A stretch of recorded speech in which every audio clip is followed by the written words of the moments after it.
Joe Rogan Podcast. Check it out. The Joe Rogan Experience. Train by day, Joe Rogan Podcast by night, all day.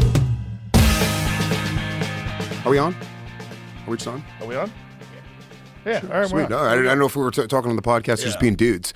That's the beautiful thing about podcasts. It really is, yeah. It's kind of just hanging. Yeah. But yeah, I smoked weed since I was like 17, and it was illegal. And you all these like formative years spending my life being afraid that a cop was going to come and arrest me. And I've been arrested for smoking weed like 10 times in New York City. Wow. Because I'm an idiot, and I just, Right. And it's just a game of numbers.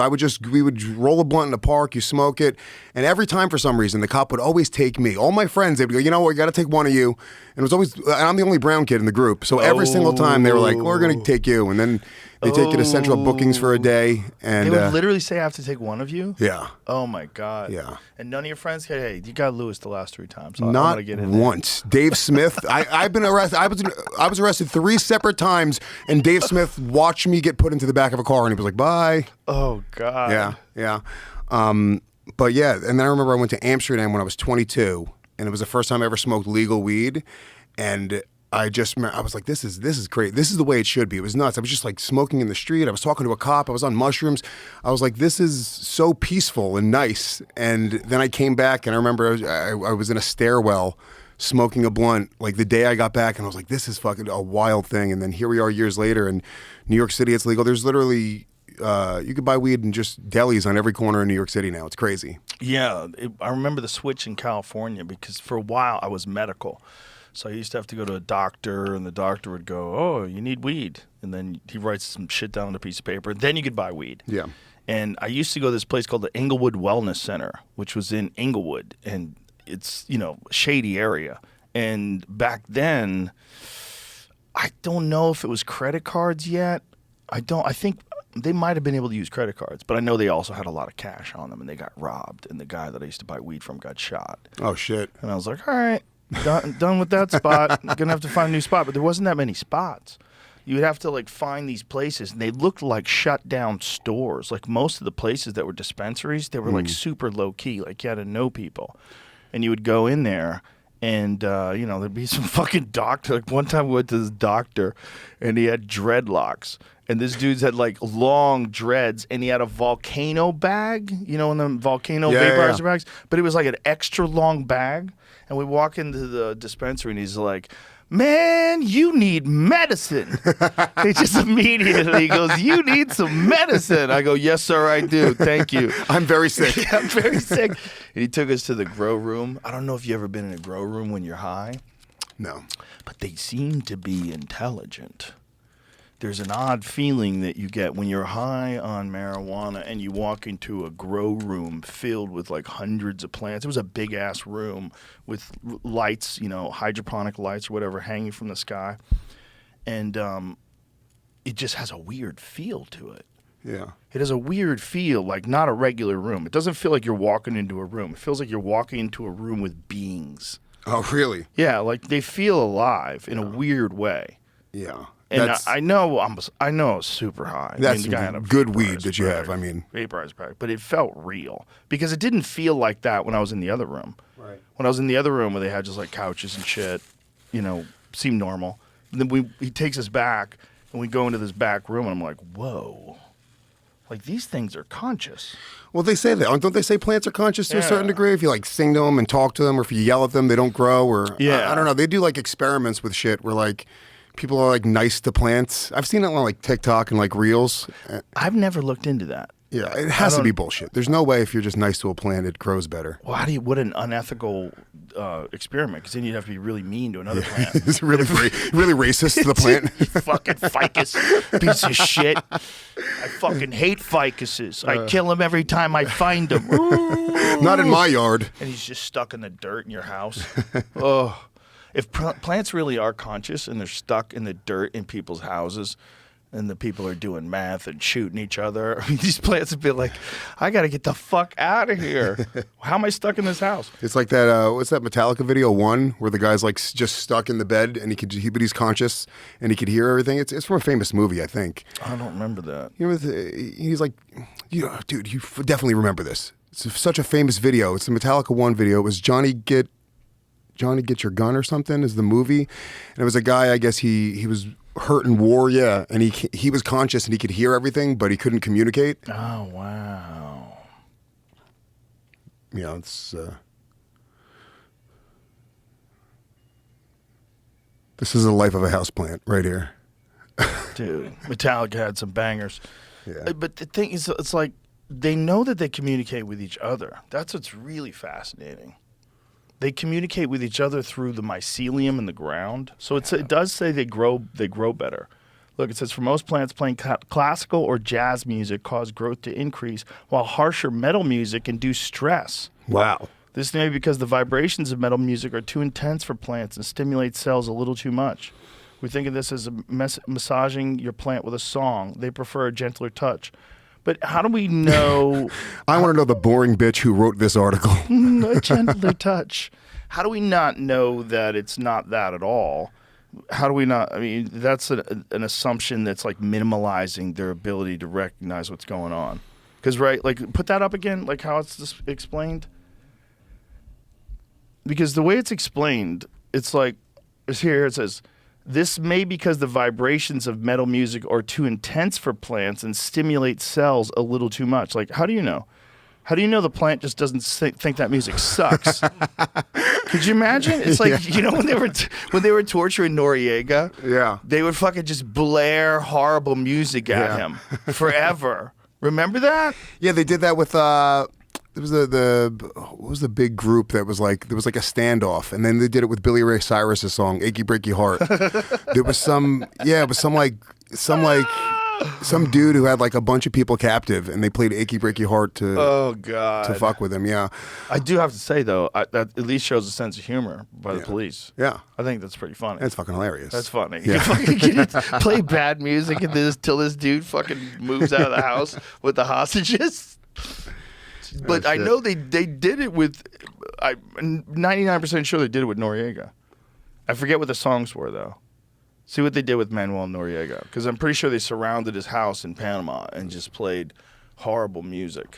Yeah. Let's see. I Fought the Law. Oh, that's pretty good. The Clash? Shit. Panama by the Stadium. I guess any song over and over and over again would drive you out of your mind. They played Panama by Van Halen, U2's All I Want Is You, Bruce Cockburn, If I Had a Rocket Launcher, and they just kept playing it over and over again? And the Howard Stern show. Oh, and the Howard Stern show. So at least they gave him some entertainment while he's contemplating death. Yeah. Is he dead? Noriega? Yeah. Did they kill him, or did he go to jail? That might be even more wild than when they killed him. Yeah, he's dead.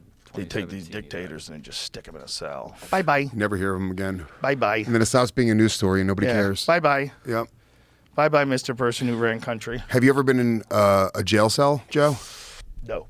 You've never been arrested for anything ever? Nope. Never. Damn. Noriega's mugshot after his surrender to U.S. forces in 1990, age 56. How many people had that guy killed? You never even been in cuffs? No. Damn. I'm a good boy. You are a good boy. It's the worst. I could only imagine. I'm And always I- very respectful to cops. I'm super respectful to cops too, because at that point they're arresting me and I want to get out of it. I want to get off with a warning. I've never done anything real. Like I've never done a real crime. It's always for smoking weed or... They should expunge all those. They did. They did. They always should with everybody with that. We should wake up as a country and realize those laws are immoral. They don't make any sense. I couldn't go to Everybody Canada knows for years. I couldn't go to Canada. If we can drink, why can't we smoke? It makes zero sense. You guys you're out of your minds. You don't smoke weed. You don't know what you're talking about. It's like that's part of the problem is that the people that are making these laws, they don't have any experience with these drugs. Yeah. You know, I'm good. Very good. There's like a certain I think you should know what you're talking about. And if we lie about it, then people are going to be more likely to abuse it because they're not going to think there's any problems. Yeah. You got to be like fully straightforward with it. It's probably one of the safest drugs you could use if you're not a schizophrenic. If you're not a person who has like that fucking missing screw and then the weed takes you over the top. Because there's a few of those guys. Yeah, I mean, I know some people that they're not good on it. I know I'm probably better as a human when I'm not smoking weed. Just in terms of productivity, just in terms of like, just being a little bit sharper, but I'm also miserable and depressed and fucking anxious. So it's like it's a trade-off, you know? I like to walk the dance. I like to walk the dance between high and sobriety. I like it. I like both of them. And I think this idea, I mean, look, if you're a person who's an alcoholic, sobriety is your choice. That's the way to go, for sure. And you don't need it. And look, you can get high doing yoga. You know, you could feel pretty good when you run. But if you can handle it, and if it's for you, it provides you like a different window to the world. And I think it changes and shapes the way you think about things. I agree with that, like but it. I think just the difference in thinking does that as well. So if I smoke all day every day, right? So if I stop smoking for like a week, it's like I'm seeing the world differently. Your brain gets to clear out a little bit. Yeah, and it's just a different perspective. It's kind of good to do that. And then the other thing, now that I'm getting older, I'm 41 now, I still don't, I mean, I could probably research this. Does weed just not cause cancer?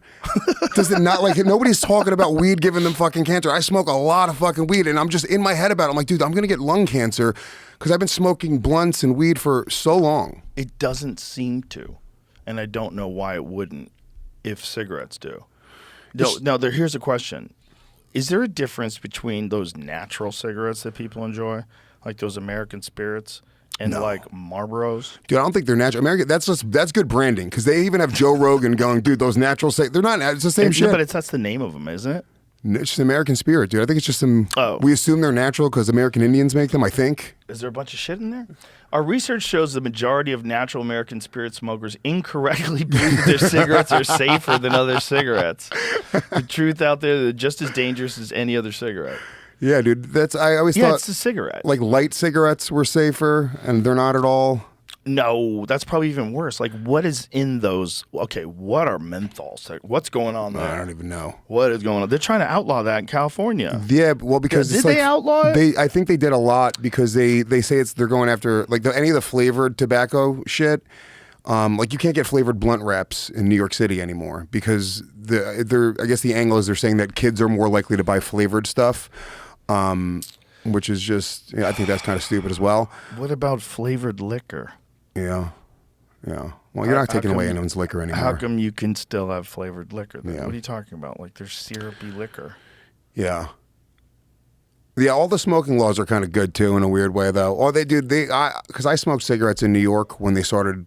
They were just like, we're going to just charge you a fucking crazy amount for cigarettes. It went from like $3 a pack of cigarettes to like $15 a pack in like a year. And they just priced a lot of people out. I was just too broke to fucking spend $15 per pack of cigarettes. It was crazy. It was like 75 cents per cigarette as like a broke young kid in New York City. It's just what's going to happen. So they made it the age 21, and then they started charging a fucking arm and a leg for it, and kids just couldn't afford them anymore. So I think a lot less kids are smoking today because of all that shit. But yeah, I mean, when I moved to New York City, you could still smoke inside of bars. And then they changed that like a year later. And I remember being like, no, this is crazy. Who cares about the employee's health? I don't give a fuck, dude. People did get upset that they couldn't smoke indoors. Yeah. I remember when you go to comedy clubs, they were filled with smoke. Every table had an ashtray. Yeah. They were filled with smoke. But you would hear stories about like waitresses that didn't even smoke, and they would get cancer. Yeah. That's when it gets scary. It's like people that are forced to breathe that smoke all day and they don't even smoke. Yeah. That's fucked. That's an office hazard, or a job hazard. You can't force someone to work in those conditions. Yeah, now as an adult, but when I'm a kid where I just want to smoke a cigarette at the back of a bar, it's like you're not. But now we all smoke weed in comedy clubs. That's a weird thing.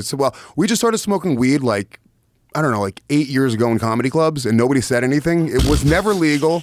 We just decided we were going to do it. It was because Chappelle was smoking cigarettes, and then somebody was like, no, dude, we can smoke. It's part of the act, right? And nobody said anything, but nobody's been busted. There's definitely way more acceptance of weed. People understand what it is now. And there's so many people that are, like right-wing people use weed. That's that's the big shift, because it used to be that weed is just like for hippies and losers. But a lot of people that are in pain use it. A lot of people that get headaches use it. A lot of people that it helps them sleep. They like edibles. It helps them sleep. They like it. Yeah, that's the way All to kinds go. of people. I gotta switch to edibles. I gotta switch to edibles because I think putting anything in your lungs over an extended amount of time, there's no fucking way it's good for you. There's Edibles no are way. totally different, though. It's a totally different drug. What do you mean? It's a totally different drug. Like your body metabolizes it differently? Yeah, it becomes 11 hydroxy metabolite, right? That's what it is.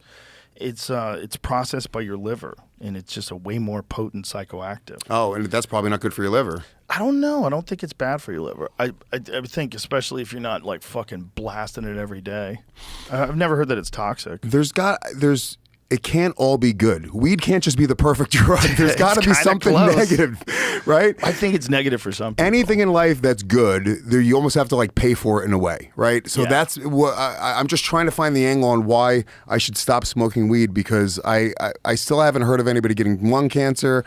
I'm not hearing about any negative effects. Everyone's just cool and high, and it's cheap now. Yeah, I haven't heard any good arguments. Yeah. But for some people, they're not productive when they're on it. They can't get anything done. They just want to veg out all day. Yeah. But I think it hits everybody. CBD? CBD may be harmful to your Really? liver, but probably won't affect your kidneys or your heart. CBD may raise levels of liver enzymes. This could indicate liver damage. In most cases, this happens with very high doses of CBD when it's taken with certain medications, or when it's taken with certain medications. This is all like this That's shit. crazy. I wonder how much CBD fucks you up. The problem with medical shit like this is you never really know. They have to give you like the whole spectrum, and they're like, "Oh no, this could happen," just so you know. Right. But I feel like And there could be the anti-CBD lobby who spewing knows? propaganda. Yeah. Who knows? Who fucking knows anymore with these people? But yeah, I mean, CBD has always been. I've always used it. I've always used it on like I have a knee injury right now. I use it on my knee. It's fucking great. Yeah, it's really good. It's great when you got like aches and pains. And How much CBD do you get from just smoking weed though? you probably get some, right? Probably get a decent amount, right? I think they make don't know. strains that are like higher with CBD or have more CBD than THC. Yeah, I know a lot of people who just smoke CBD joints Yeah. where it doesn't have any THC at all. Which is like, what kind of Franken medicine are you doing over there, man? Those people, I would love to meet that person and try to sell them anything. Bro, they're making new life. If plants really are intelligent and we're splicing them together and giving them superpowers, it's weird what botanists can do. I was in Costa Rica a few weeks ago, and like I'm never like in nature like that. Like, and it's really cool. Like we were at a place called Manuel Antonio Park. I don't know if you've been there before, and it's just like a huge like nature reserve, massive park. And one of the more interesting things were like the trees, right? And we had a tour guide, and I don't know shit about this, but there's certain trees that start attacking each other. And they like one tree would wrap around the other tree and kill that tree, and then the other tree started growing specific roots that break that other tree. It was the coolest thing I'd ever. I was also high, but it was the coolest thing that I had ever fucking heard of. And I was like, there's so many like, and they had like a bazillion plants there, and like it's just such a crazy world. That's some fucking real like alien life shit. When you move away from like animals and you start looking at like plants, there's a lot of crazy plants out there. Yeah, there's a lot. Do you know that they splice different species of plants together? I think it's avocados and pistachios. I forget which one is the bottom and which one is the top. This is counter to what I just pulled up about liver. Oh, Kinda, I marijuana feel may like- protect the liver from alcohol. Yeah, it says those liver enzymes can protect against alcohol. Just two articles that perfect drug. disagree. Marijuana is the perfect It's the drug. same fucking internet giving us two different things. But that's like smoking it versus CBD. The CBD thing is mostly edible, Oh, right? it said that they didn't know which strain they were using, so they didn't know exactly what part of the cannabinoids were protecting. So they Interesting. need to do more research, but they did 320,000 people. Were Yeah, that's the thing that used to suck about those THC pills. Remember they had those THC pills? What the fuck was that called? There was like a synthetic marijuana that was invented. Oh, Do you yeah. remember that? Like Spice or some shit. There was ones that you could buy in like delis back in the day that was like, Am I it looked like imagining weed. this? No, What- I'm trying to wasn't find there out. like a... Pharmaceutical. It was like a real thing. Yeah. What was the purpose of that? Marinol. Marinol, that's right. It was a pharmaceutical version of cannabis. Is that what it was? It was in. I remember it, but I don't remember what it was. Do you remember this? No, I never heard of it. Yeah, there was like a weed pill. You guys were out in California though. You guys got a lot of shit that we just didn't get. But I don't even. Okay, Cancer treatment. It treats nausea and vomiting caused by cancer treatment.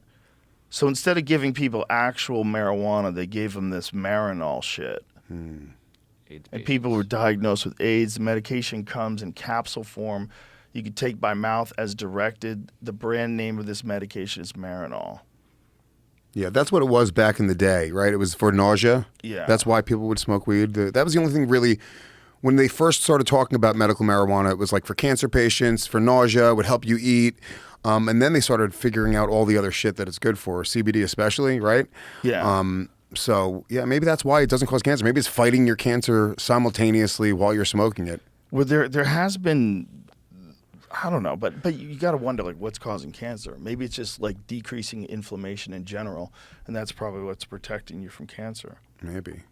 What am I guessing I'm fucking about terrified. cancer? I'm terrified of cancer. It's terrifying. It should be terrifying. Yeah. You should be terrified of all kinds of things, like asteroids, ice ages. I'm not terrified of asteroids. I've never once thought about it. You always hear about them like, oh, they miss the Earth by like, it's always like 100,000 miles. That doesn't seem that close. Yeah, it's just a time thing, Lewis. It's just a time thing. What do you mean? It's just a time thing. We're going to get hit. Yeah. It's inevitable. It's happened thousands of times probably while human beings have been alive. Look, And some of them are big. if an asteroid hits Mars and we hear about it, then I'm going to go, all right, fuck, we're in trouble. Well, they had a big one hit Jupiter once. Oh, really? Yeah, and they really were surprised because the impact was like far larger than they thought it was going to be. But it was an enormous one. That's what protects us. Jupiter's so massive that it like sucks up most of the asteroids and comets. That's what allows us to not just be pelted all the time because there's just like hundreds of thousands of these near-Earth objects that are just fucking Joe, why are you flying trying to around. scare the audience right now? I don't really know. What is your angle I'm not here? trying to These people scare are anybody. terrified This right is now. just what I think about all the time. The gas giant regularly absorbs hits from comets and asteroids, protecting their inner solar system worlds. Damn. Yeah, I think they have the photo of it getting hit. But it got hit by some just fucking dinosaur killer. Just some big one. Just shot, boom. Yeah, something like that. I'm like, And that's a wrap. So there you could see it. You could actually see it get hit. there's just no control with that. Like, there's nothing that I can do. If we get hit by an asteroid one day, that's that. I'm not, I can control not giving myself cancer by smoking blunts every day. Or maybe that's what's making you not have cancer. Yeah. Damn. Maybe this is my Jupiter. That's my Jupiter. saving you. Yeah, that's your Jupiter. There we go. Yeah, just space in general. It's like the most insane prospect ever. This infinite thing that we exist in, and there's rocks flying through it that occasionally slam into the planet and cause civilization to reset. Yeah. Is that actually what happened with like Big Bang Theory, right? That's the idea? That's what killed the dinosaurs? Well, Big Bang Theory is the beginning of the universe. What killed the dinosaurs is one of these asteroids. I'm an idiot, yeah. Yeah, you're not an idiot. You just don't. I don't know You don't about think any of about this stuff. asteroids I all don't the think time. about I asteroids. think about them all the time. I think about them all the time because I've had these experts on. They fucking permanently mind fucked me, especially Randall Carlson. He's this dude that, along with Graham Hancock, they've come up with this theory that human beings got hit by asteroids somewhere around 11,800 years ago, and civilization just reset, and we were basically like savages for thousands of years. Which totally makes sense. And then the civilization that emerged from that, like Babylon and Mesopotamia, the first civilizations we know of, like Sumer, those were probably a reboot, like thousands of years of chaos before they figured out how to calm down and develop civilization again. Yeah. I don't know about any of that shit, dude. How do you talk to these people? You're a fucking comic. Were you always this dude? You were like super interested in like everything? Because I watch you interview people, and you're really fucking good at like having these conversations with these people in all of these fields. And I'm going like, God damn, dude. Like, how do you have the capacity to take that all in and fucking Just be interested. But it's only things that I'm interested in. Because no comic that I know does that. Like, literally, every other comic is a fucking idiot who's just smoking weed or drinking beer and just trying to show up and get some pussy at the end of the night. And I think, look, it's a compliment because it really is, I think, why you created something so big is you're so interested in so much stuff that I think it gave you this, like, mass appeal. But was it, like, always that way, or was it doing the podcast that turned you into that? Well, I've always been curious, but then doing the podcast allowed me to have all these conversations with people. It's like getting an accidental education. Yeah. It's like about just a broad range of subjects. Yeah. But for me, it's just interesting. Like, I like listening to people and talking to people and finding out how they tick. Yeah. Who was the most interesting person you had on the show ever? Man, there's probably not one most interesting. There's been a lot of them that are interesting. Yeah. Elon's pretty fucking interesting. That's a rare, one of a kind human being. Yeah. Like, they don't make many of those. Yeah. He just said, I'm going to buy Twitter. Yeah. That's crazy. And he overpaid for it by a lot. Yeah. It's gangster as fuck, man. But he really truly believed that we're in a very pivotal moment in our civilization when it comes to what is happening with, like, particularly with censorship.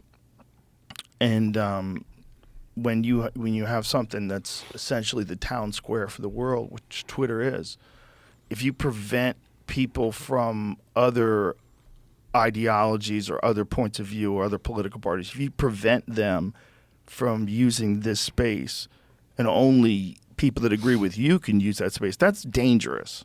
And he recognized that. And I think we all do. It's fucking dangerous. I know you think you're doing it, whoever's doing that, because it's the right thing and we have to protect people from bad ideas, but that never ends well. It just doesn't end well.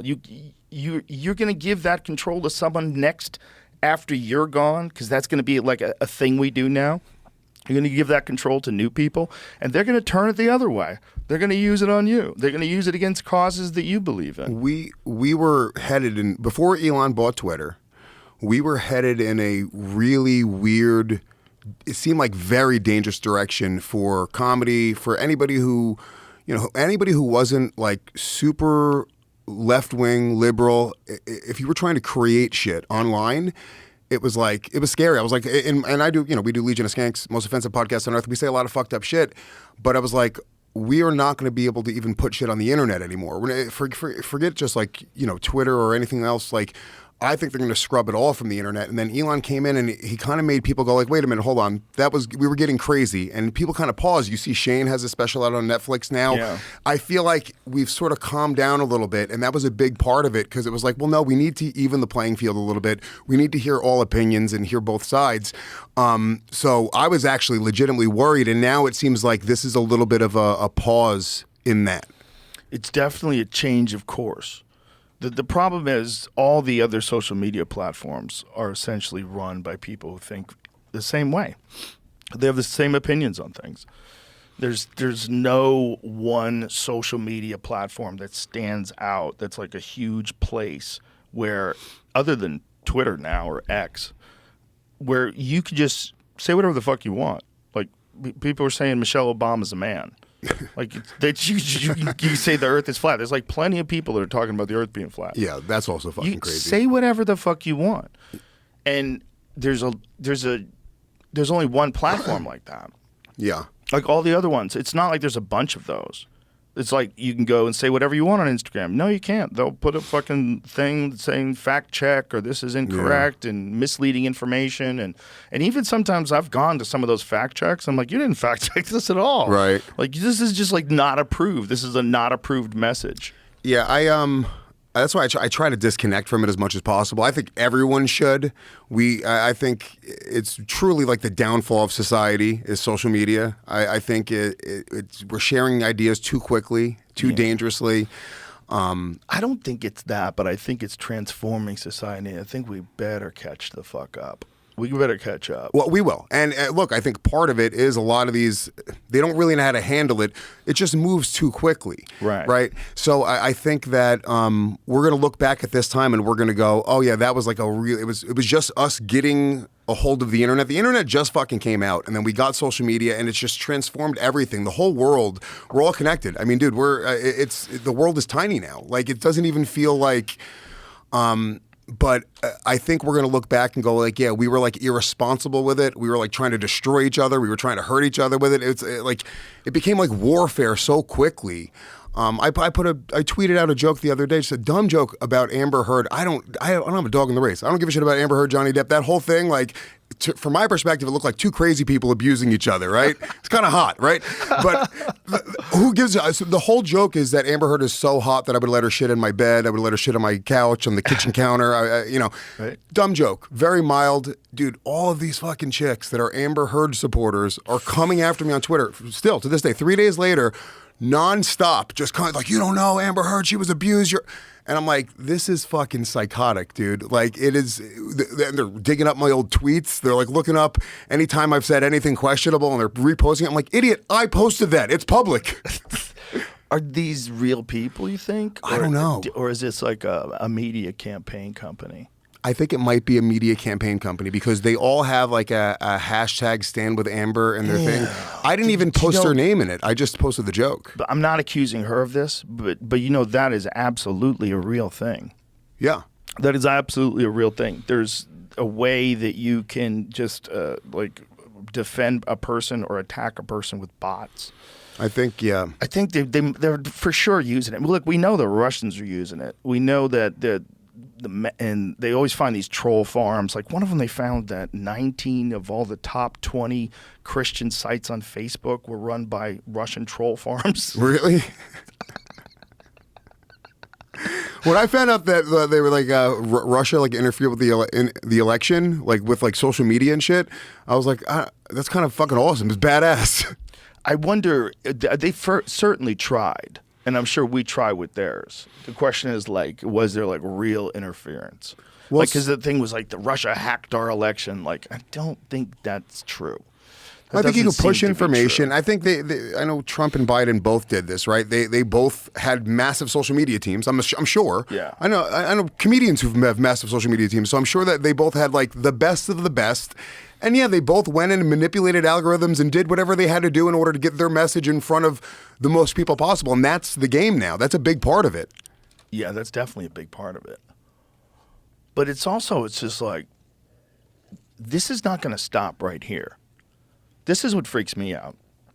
This introduction to social media, like the whole country kind of freaking out, but it seems like more calm now, right? Like, what's next? Like, what is the next thing? Well, the next election cycle is going to suck. The election one cycle, way or another. It just sucks because you know what it is? People on the left, they start attacking like movies and comedy and music when they feel like they're under attack. And when Trump was in office, the left was like, dude, we are under attack. This is like, we're losing the world. So they had to just anything, dude, any podcaster who dude, it was nuts. It was articles being written about comedians like Shane and the Legion of Skanks. It was really crazy, and it was just because Trump was in office and they just felt like they were at war and they had to win. They had to get their wins where they can get them. And right now, when Biden is in office, people are really leaving comedians alone. And I'm telling you, I think they just go, all right, we have this win. We don't really need to go after comics. I found this yesterday. It's kind of relevant. When Rockefeller Center was like empty in the 30s and 40s, the British Security Coordination Organization came in. It's part of the British Secret Service. And as it says here, that they used like that space was their head offices, the 35th and 36th floor of Rockefeller Center, where they disseminated and controlled part of the media for at least a year or two before World War II, it seems like. Wow. Disseminated stories picked up by radio stations, played before the American public. Propaganda. Anti-German stories. That was always the thing. They've always been fucking with us. Oh, I wanted to ask if this is true because someone was trying to convince me the other night that those stories of like bricks being left off in neighborhoods where protests, has that been substantiated? I lived in New York during that time. It was during the whole It was the BLM protests. Yeah, it was during the BLM protests, and without a doubt, there was just fucking huge piles of fucking bricks in multiple places in New York City. I saw it with my own eyes. Weird. Just there was no construction happening. There would just be a fucking massive stack of heavy fucking cement bricks. Jesus. And it was out of nowhere. Somebody put them there. As it relates, just side note, I remember one time. Before the riots, had you ever noticed piles of bricks, like construction sites? You would just see a laying construction site and you would see, but they always, with a construction site, and once again, I smoke a lot of weed in public, so we were always looking for like back alleys and shit to smoke weed in, stairwells. I used to sell comedy club tickets on the street. That's how I got my start in comedy in New York City all throughout the early 2000s. And you can't really get into construction sites. It's always chained off. They always have the sites are pretty controlled because people will steal shit. Right, you know? Of course. You wouldn't just leave your bricks out. Bricks are wouldn't. valuable. Yeah. Because then if someone's coming home, they go, look, there's a fucking pallet of bricks Yeah, here. dude. Grab them. That was definitely true. And I don't know, the conspiracy. So you saw more than one of those more than piles? one with my own eyes. Because I was having this conversation. I was like, was that real? Like, why did I hear that some of that was bullshit? But Because I didn't look into it. The conspiracy was let's look that. into it. Sorry, the conspiracy was that like the police were leaving it out, or right wingers were leaving it out, so BLM protesters would use it and look worse. That was one of the theories. Huh. Was there another theory that they wanted to accelerate the possibility of chaos by giving people readily available weapons? That's the better theory. This would add to the conspiracy for sure. NYPD commissioner says bricks are being placed and then transported to peaceful protests. What? And Councilman then calls them construction debris. What? I also saw a bunch of BLM protests, and they were legitimately peaceful. I'm sure. The ones in New York City were like, it was, they were just protesting. They were banging fucking drums. Yo, that's crazy. They just left bricks out there? What is that? That's definitely different than all the other stuff we saw, where it was like in giant pallets. Yeah, and they whatnot. were. Right, but this is plenty of Sure, rocks that someone just dropped off and left with the box tops open. Yeah. You remember people were putting like rocks in milkshakes because the whole thing was Construction debris. throw milkshakes at like people? At Nazis, yeah. Jesus Christ, man. This is insane. But it's like, yeah, I mean, and I think the internet is a big part of the hysteria.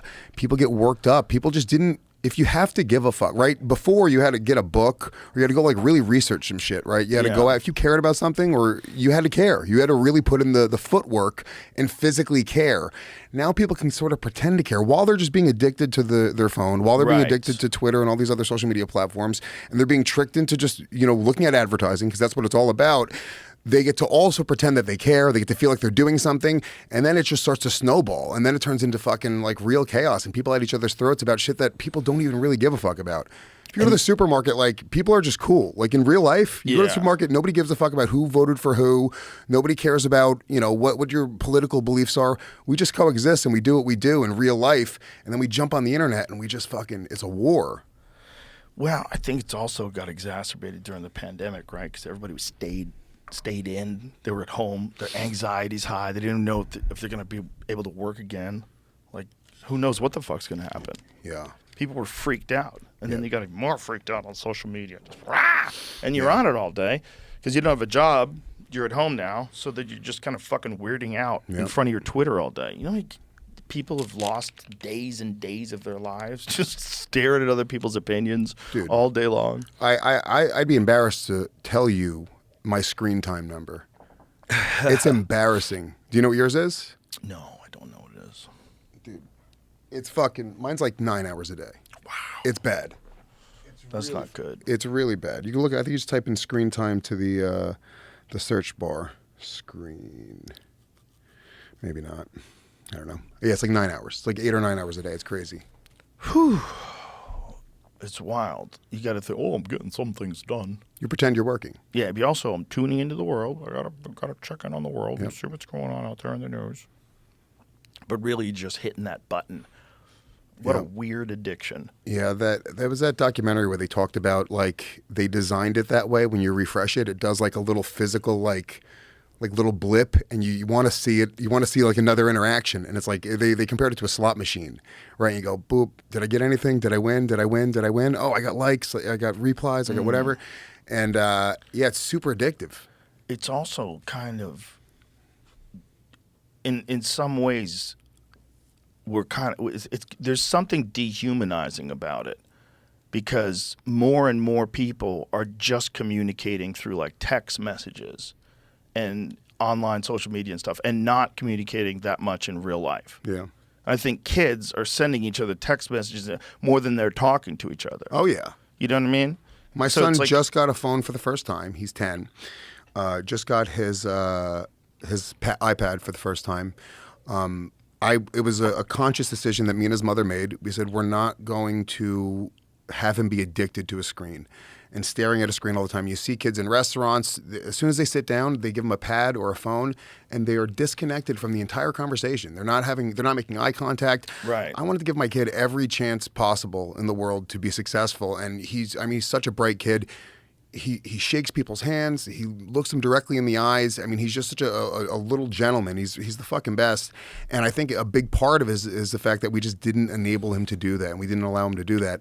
But yeah, I'm super fucking scared of my kid growing up. Also, I'm just scared of my kid finding all the shit that I've said online. I have to dude, I'm telling you right now, I think about that every day. Every day I'm like, dude, he's gonna because he's from this new generation. He's a good kid. He's a sweet kid. And he's obviously 10 times more woke than I'm ever gonna be, right? It's just the generation. And I'm so afraid that he's just going to look up the shit that I say and out of context just not really understand, why we say stupid shit to make people laugh. Yeah. So, I'm just secretly trying to make him racist. I whisper things in his ears at night when I put him to bed. Could you imagine your kid doing stand-up? Would you even encourage it? I would not encourage it, but I would not discourage him from doing anything that he wanted to do, like literally anything. Right. And he has done stand-up. Really? Yeah, because so we did the roast at Skankfest in Houston for me, and me and my ex-girlfriend wrote him a few jokes, and he did the jokes, not at Skankfest, he did it like a video. And then, so he was really into that, and then I was at the stand one night with, just at the comics table, I brought him, and Bonnie McFarlane was there with, and she's got kids as well. Bonnie's awesome. Rich Voss's wife. And he was like, oh, I want to go on stage. I was like, James, you're not going on stage. If you want to go on stage, I was like, if you really want to go on stage in a few years, I was like, you can write some jokes, take it seriously, go to an open mic, do it the way that a comic would do it, right? And he was like, okay, yeah, you're right, Dad. And then I went on stage, and then 2 minutes later, Bonnie McFarlane comes in the room with him, and she's like, here, put him on stage. And she shoved him up on stage, and yeah, he started roasting me and talking shit about me, and he did well. He's a little performer, dude. He's in like musical theater, and he's like super well-rounded kid. Yeah, he does jiu-jitsu now. He just won his first jiu-jitsu tournament, That's gold medal, awesome. first tournament. Congratulations. That's awesome. The best thing I've Beautiful. ever experienced as a father in my entire life was watching my son win a jiu-jitsu tournament. There's nothing fucking better than the day he was born by far. It was the fucking best, dude. That's amazing. He dominated another dude's cum. That was that. My cum went in there and dominated another dude's cum. I did that, really. That's my medal. I wear the medal around the house. But it was really that was the That's coolest thing awesome. I've ever experienced in my life. That's very cool. Sounds like he's on a good path. That's awesome. Yeah, he is. Beautiful, man. But yeah, I mean, I feel bad for like this next generation because I don't even think they realize that, what's happening with that. It's just that addiction to your phone. Well, that's really what I think it's going to be is eventually everyone's going to have this sort of opinion and attitude because people are starting to get wind of it, that it's bad to be on your phone that much. And I think just parents are going to just start saying like, yeah, no, you can't be on a fucking cell phone all day. You can't be. I think it comes down to us. I think we have to make a decision to do that with our kids. Yeah, you got to teach them discipline for sure, but also recognize that everyone is using these things and it's a part of civilization now. Yeah. I really feel like if we could see the writing on the wall, we would be terrified. I think human beings we're slipping into some weird place where we're, for sure, within the next few years, going to be connected to computers. Oh, yeah. Now, how we're going to do it, I don't know how they're going to do it. Whether it's something you wear or something that's in you. But it's coming, kids. And it's almost like all these things are falling in line at the same time. like all these endocrine disruptors and plastics that are fucking up people's reproductive systems. And then at the same time, we're all getting addicted to phones and not as personal. You know, because people aren't really communicating, hanging out, and just talking to each other without checking their phone every 5 seconds. Dude, it's gonna be the future is gonna be us looking at each other and downloading each other's thoughts. Oh, fucking, 100%. because you could airdrop pictures and shit now. It's literally gonna be like, Yeah. here, take this picture, just with a fucking thought. Yeah. That, and it will 100% is gonna happen. They're already doing shit, right? They're already making devices that can go in your body that connect to other shit. I'm sure, dude. I'm sure it's so much more advanced than we even know. Think about how much we don't know, right? There's got to be some crazy shit going on out there. For some sure. Really There's unethical shit. Some DARPA shit that's going on right now. Yeah, dude. Hey, what is what was that thing I want to see where Elon Musk's basement. What the experiments that he has going on right now? It's probably 18 miles deep. What is that thing they did where they recorded human thoughts? Like someone was watching something and they got a recording of that from something this person was wearing. I saw it. Yeah, bro, that is like, just think, Morse code was not that long ago. Yeah. It's wild. That was not that long ago. Yeah, and it seems like technology will just move now with AI. It's just moving faster and faster and faster. It's like it's really cool, but it's also fucking terrifying. That's the shit that I'm terrified. Yes. Fuck asteroids, dude. This shit that we're talking about right now is the shit that keeps me up at night. No, is this it? Scientists recorded a Pink Floyd song from patients' brain waves. Yeah, this is it. The tech could eventually allow for communication without words. What? 100%. If these eggheads keep going, we're fucked. Oh yeah, dude. We're going to be doing crazy shit. That's the really like, and then you got to figure like it's going to be who's rich, who has the best computer built into their body, because the same guy who can afford a fucking Lamborghini is going to have a super brain, and his computer is going to be faster than your computer. He's going to be able to download and upload information faster than you. It's kind of wild. Well, like you're going to have to be an early adopter, right? You would have to be like one of the people who gets the brain operation first, and then you'd be like way ahead of everybody. Yeah, but that first one's what gonna if it fuck. didn't That first one's gonna fuck up, dude. And those the night before the operation. Are you sure this is gonna work, Harry? Yeah, dude. Harry, look me in the eye. You're gonna cut it into my brain. Are you sure? I'm pretty sure. I don't want to hear pretty sure, Harry.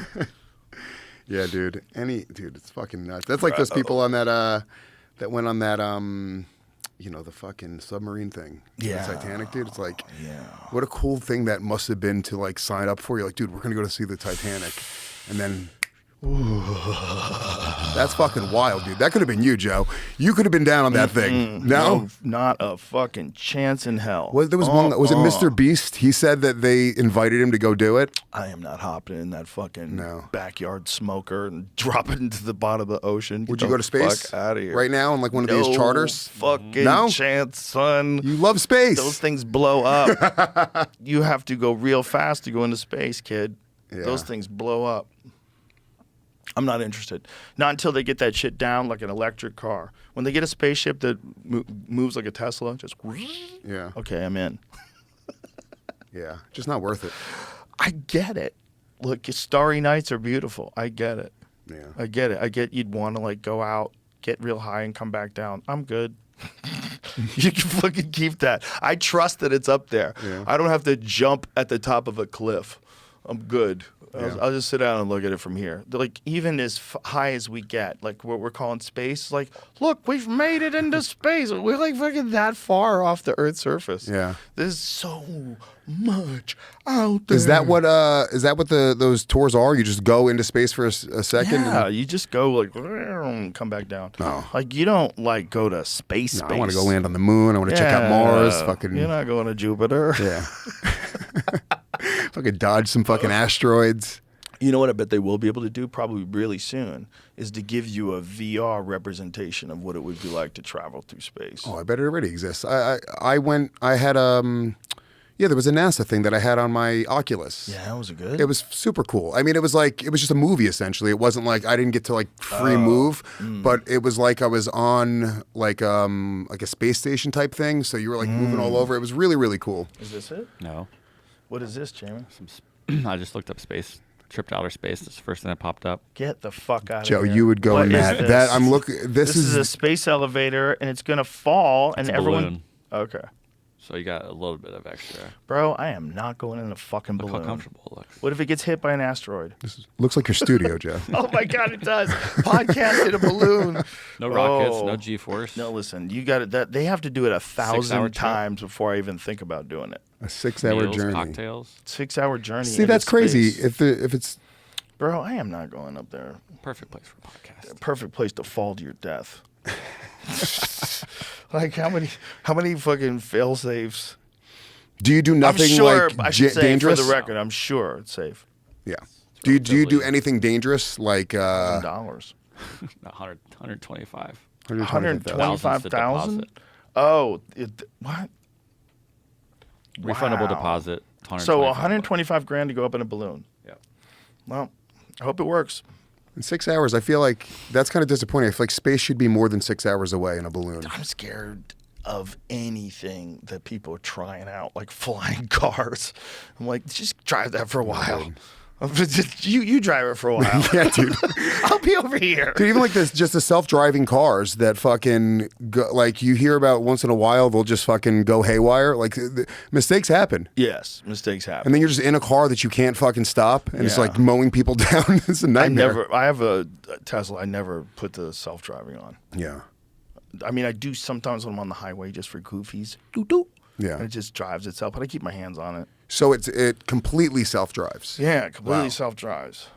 Yeah, Up to a point, but I don't let it. You know, it's just to me, it's just like I'd rather just be really tuned into what I'm doing and paying attention. Yeah. My car, because I fall asleep, if I drive for more than an hour and a half, I don't care what time of day it is, I start to doze off immediately. I get like Really? road hypnosis, they call it. Do you have sleep apnea? No. No? You sure? Yeah, I don't think so. Did you ever get a sleep study? No. Just guessing. Yeah, no, I don't snore though. No? Do you have to snore to have sleep apnea? I think so. Yeah. Yeah. I So think no. that's part of it's because you're choking. Super common with guys, Yeah. especially guys that work out You know, I don't snore at all. or guys that are overweight. You know. But yeah, no, on my car I have an Audi and it has like all the lane change or the lane correction shit. So if I start to doze off, it'll just automatically shift back into the lane. Jesus Christ. It automatically keeps a certain distance between the car in front of me and the car behind me. It like Oh, wow. Yeah. And I've still been into 5 accidents since I started driving again. After I moved out of New York City during the pandemic, 2020, and I've been in 5 accidents with this car. My Jesus. insurance is $1,800 a month, Joe. What the fuck, dude? Yeah, it's wild. Why are you so bad at driving? Joe, I have. Is it your fault I get every road time? hypnosis and I fall asleep all the Really? time. No, that hasn't Oh been my it. It's God. always, dude, I'm just a fucking pothead, dude. And I'll just back up and there's a fucking car and I hit it. And it's never anything bad. It's always like, Oh, you know, like little fender bumps. benders. Yeah. But I called up my insurance company. I was like, what the fuck is going on? I was mad at them. And I was like, they were like, so you've been in 5 accidents. We shouldn't even be insuring you. Ah. And then I changed insurance companies and now it's like $1,200 a month Wow. for Bargain. car insurance. Yeah. There might be a bargain. Maybe. Depends on your activity. Doggy. That's not good though, dude. Is it because you just didn't drive for a long time before you lived in New York and now Yeah. you're back I driving? drove when I was 16. I moved to New York when I was 19. Didn't drive for 20 some odd Oh, years. that's what it is. And then I just came back and then I got a little bit too, like the all the bings and the dings when you're like backing up and you're almost hitting shit. It's great. But then I started depending on it like a little bit too much and I just stopped paying attention. And then, you know, my phone will ring, I'll look down and then here we are. I'm in a fender bender. Yeah. Yeah. Yeah, that's not good. I feel like I'm a good driver. No, I bet you're not. But every guy thinks he's good at whatever. I'm a fucking awesome driver, bro. Well, how do you If I define played tennis, I'd be number one. Doggy, how do you define a good driver, right? Like, fine. If you take out my accidents, I feel like I'm good at steering the car and turning it on turns. That's like if you're saying to your teacher, if you take out all my F's, I only got A's. I'm careless. I think I'm a bad person, but I'm a good driver. That's the Well, problem. the careless part is a bad driver. Yeah. Like by definition. Damn it, Joe, you're winning me over on this You argument. have to on that one. You gotta let it go. You know what, It's fine. like you can't be good. I'll say right now I'm a bad driver. I've never said it publicly before. I've never admitted that to anybody, but I will say it to you right now, Joe Rogan. I am a bad driver. It's okay. Yeah, you could be good at other things. It's normal. Especially taking that much time off, man. That's a big readjustment as an adult. 20 years plus of not driving, then all of a sudden you're driving. If you did road gigs, would you get rentals? Say that again? If you did road gigs, did you get rental cars? Before, when I was Yeah, living in the during city? the 20 years, yeah. No, dude. No, I would do public transportation, Uber. I mean, Really? I'm also a bad Uber rider. Like, I'm bad. I have the worst. My Uber rating is, like, abysmal Why is it so bad? because I'm a dick to Uber drivers very often. Why, Lewis? I'm going to tell you why. All right. So this is it all came from New York City. When I was in New York City, I live my life like I like to be whatever it is, dude. I like to be right on time. Like I showed up exactly at 12:30 today on the dot. I don't like being early. I don't like being late. But when you live your life that way, you're very often late because things happen. One thing will go wrong. If the Uber driver made a wrong turn today, that's that, right? So very often when I would get into Uber cars, I would be running late for something already. And I'd be like really like anxious and just like, oh, fuck, I gotta go. And then they'd make a wrong turn. They wouldn't pay attention to the GPS. Like if an Uber driver doesn't pay attention to the GPS and they start doing their own thing, I would just be like, dude, what are you doing? I mean, come on, you gotta pay attention to the GPS. And then you're like, of course, they're gonna give you a 1 star like immediately. So yeah, it was that. But it was just, I'm not like that much of a dick. I just feel like People are very sensitive today. people are super sensitive today. And when people can complain that easily, Yeah. with just a little touch of my button, That's it. ruin your rating, sir. Yeah, it's a bad Uber rating. Well, I've been denied rides. They don't know you though. People who know you're a lovable guy. Mm-hmm. But on the surface, when you're yelling at someone about GPS, they might think this guy might be an asshole. I know.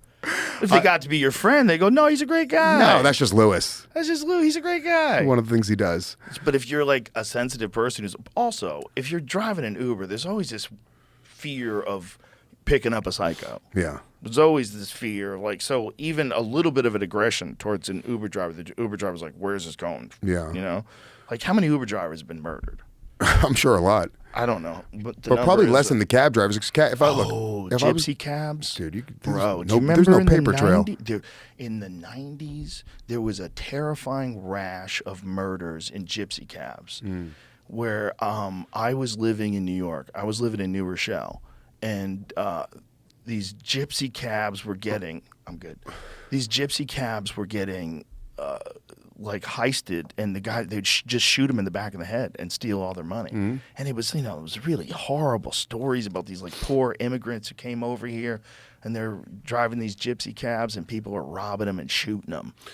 Yeah, my uncle Howard, God rest his soul, was a gypsy cab driver, and in the 90s, he was hit in the back of the head with a hammer. Jesus Christ. Guy just fucking put a hammer into his skull. Didn't kill him. His oh my God. It's a big guy. He was like 6'6", big fucking burly guy.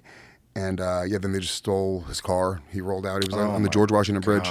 With a hammer in his head. Yeah, but you could feel the hole was still in his head, dude. They never like filled the hole. Oh, Jesus Christ. I mean, dude, I don't know what type of doctor we were going to. They were supposed to fill that hole, I'm sure.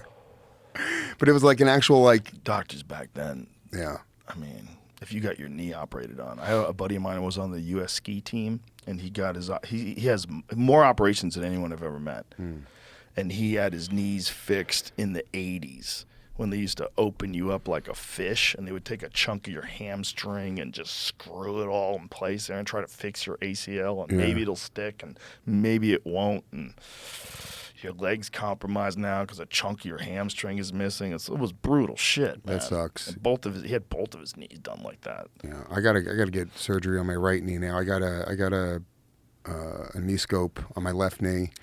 When you say you got a knee scope, so your ligaments were intact, but your meniscus was torn? My meniscus was torn, yeah. So they came in and they like cleaned out like all the little loose pieces, and it's still kind of sore to be honest with you. Trim it? It's going to be sore. It'll be sore for a long time. Yeah. No, it was a while ago, and yeah, I haven't gone to jiu-jitsu. I went back to jiu-jitsu too quickly. I went 3 weeks after I got the meniscus surgery. Oh, you got to wait longer than Yeah, that, I went back and I was like, yeah, I can do it. I'm.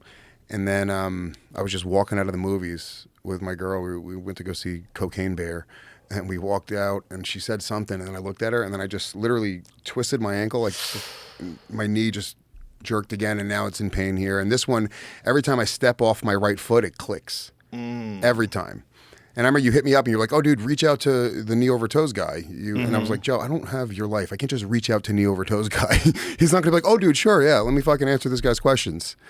So I watched like 2 of his videos. I started walking around backwards in like fucking the city. People are looking at me like I'm a lunatic. I'm like, I can't do this. I'd rather have bad knees than walk around backwards. If you have a treadmill, that's the best way to do it. Yeah. Did you try it on a treadmill? I did at the gym. I couldn't get it to move. He said to do it without it being on. I think it was the treadmill wasn't designed to move. Oh, I see. Yeah. When it wasn't on. But yeah, I was doing a little bit of backwards jogging. But yeah, dude, I haven't been able to go back to jiu-jitsu since. Yeah, give it time. And another thing that could help you is if you've did you ever get PRP in there or anything to help it heal platelet up? replacement? No. Platelet-rich plasma that can kind of help heal after injuries. Help you heal. A lot of people like that for injuries. Yeah. Maybe stem cells. Maybe consider like going down to like that place in Tijuana. Yeah.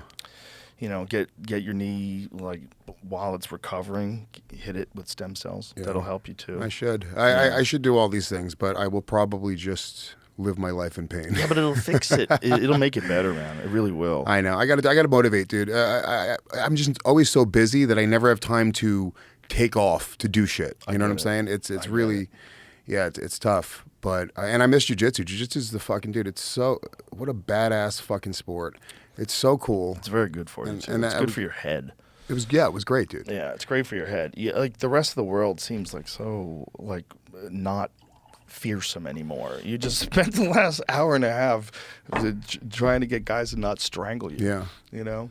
Yeah. Try not to get your arm broken. You know? Just try not to get your fucking back snap sideways. Every day you walk into it and go like, oh, I'm going to find out what I'm made of today. Yeah. And that's psychologically to go into and know, like, I'm going to be in a lot of pain today. Yeah. And to face that, it's similar to working out, but jiu-jitsu is different because it's like, it just felt so much more real, like actual live rolling and sparring. It was like, it's real. It's like you're really trying to fucking... Eddie Bravo said it best. He said it's like you're playing a real life video game. Yeah. Because you're playing a real life video game. Like you got a video fighting game, but you're playing it with your body. Yeah. Yeah. It's I miss it. I really do. And it was something that I really connected with my son. So we were like, neck and neck. I got my blue belt finally. And just like being able to actually know what I'm talking about with him, it's really cool, and being, we trained him for this tournament. He was in class 3 to 4 days a week, but then we have mats at home, and I was just working with him at home a couple days a week, and it was just a cool way to bond with my kid on a different level, and that's why I really, really miss it for the most part. Well, it's not over, dude. Just be careful. Just be careful getting back. You could fix that. Yeah. And now I'm boxing, and now I feel like a fraud every time I box, 'cause I'm like, dude, I could just take you down and fucking choke you out. This is like, it makes you feel like a fraud. It feels silly with like putting gloves on and boxing feels. You're thinking about it wrong, man. You're learning a skill. No, I know. It is awesome. It's still badass. Don't get me wrong. But when I think about it as like a martial art, I go, this just doesn't. It just doesn't seem like the same type of superpower that jiu-jitsu felt like. It's not, but if you don't have it, you're in real trouble. Because if someone has it and they're very fast, they can fuck you up before you can get close to grabbing them. And if they're athletic, they can avoid being taken down. Like, a takedown's not easy. That's like the hardest part of jiu-jitsu. Bro, what if it's someone like Terrence Crawford who used to wrestle? Yeah. He used to wrestle, knows how to wrestle, his kids can wrestle, and he knows how to box. Like, are you sure you're going to grab him and take him down? You're probably not going to do jack shit. And he's going to fuck you up standing. There was a good video, and it was like just a jiu-jitsu coach, and he brought in a professional boxer, and that was the whole exercise. He had all of his jiu-jitsu guys trying to take this guy down. The guy could only box, and they could only try to take him down. And this guy was just really good, and his footwork was incredible, and they just couldn't get close to him. He was he was toying with him, and it was especially in a ring or a cage. No, this was just on mats, like but there was walls. But as long as there's some space, yeah. You know? And it was a reminder. You're like, oh no, it's not a foregone conclusion that a jiu-jitsu guy is just going to go take a striker down and be able to choke him out. You got to get there, Dude, especially in this day and age, how many kids grow up watching the UFC and start training at a really young age? Yeah. You never know who the fuck knows what. No. And if two guys decide to square off in some open field somewhere, like you're just rolling the dice. There's some just great videos on the internet where you see people that know about fights and they break down street fights. Yeah. And they're always like, oh, you can just see like the stance of the guy who knows how to fight, and you're like, oh no, this guy knows how to fight. This guy's about to get, before they even throw a punch, you're like, this guy's about to get fucking annihilated. Yeah. And yeah, you'd never know. And that's why I became a pussy after I started training. I literally, dude, I'm afraid of everybody now because I know exactly how bad I am. I know exactly how slow I am. I know how old I am. I'm like, oh, dude, I am a fucking bitch. And I'm way more able to protect myself and my family today than I was, years ago. But when I was a kid, before I ever knew anything about fighting at all, I would have fought anybody in front of me. I thought I was a tough guy. I really did. And then once I started training, I was like, oh, dude, I'm not tough. I'm the least tough person that's in this class right now. Well, tough is one of those things that people like to think they are without any proof. It's true. It's just like being a good driver. It's real similar. Yeah. Everybody wants to think they're tough. That's a man thing. We were raised to be. And that's also, I think that's kind of prime. I don't think people lose that because my son is a nice kid and his mom's like, super fucking liberal and very much a feminist, right? And, we raise him, very balanced, but he still wants to be tough. He still wants to be tough. He still like fucking just has a thing in him. Little boys, they wrestle and they roughhouse and I think it's just a natural thing that we have in us.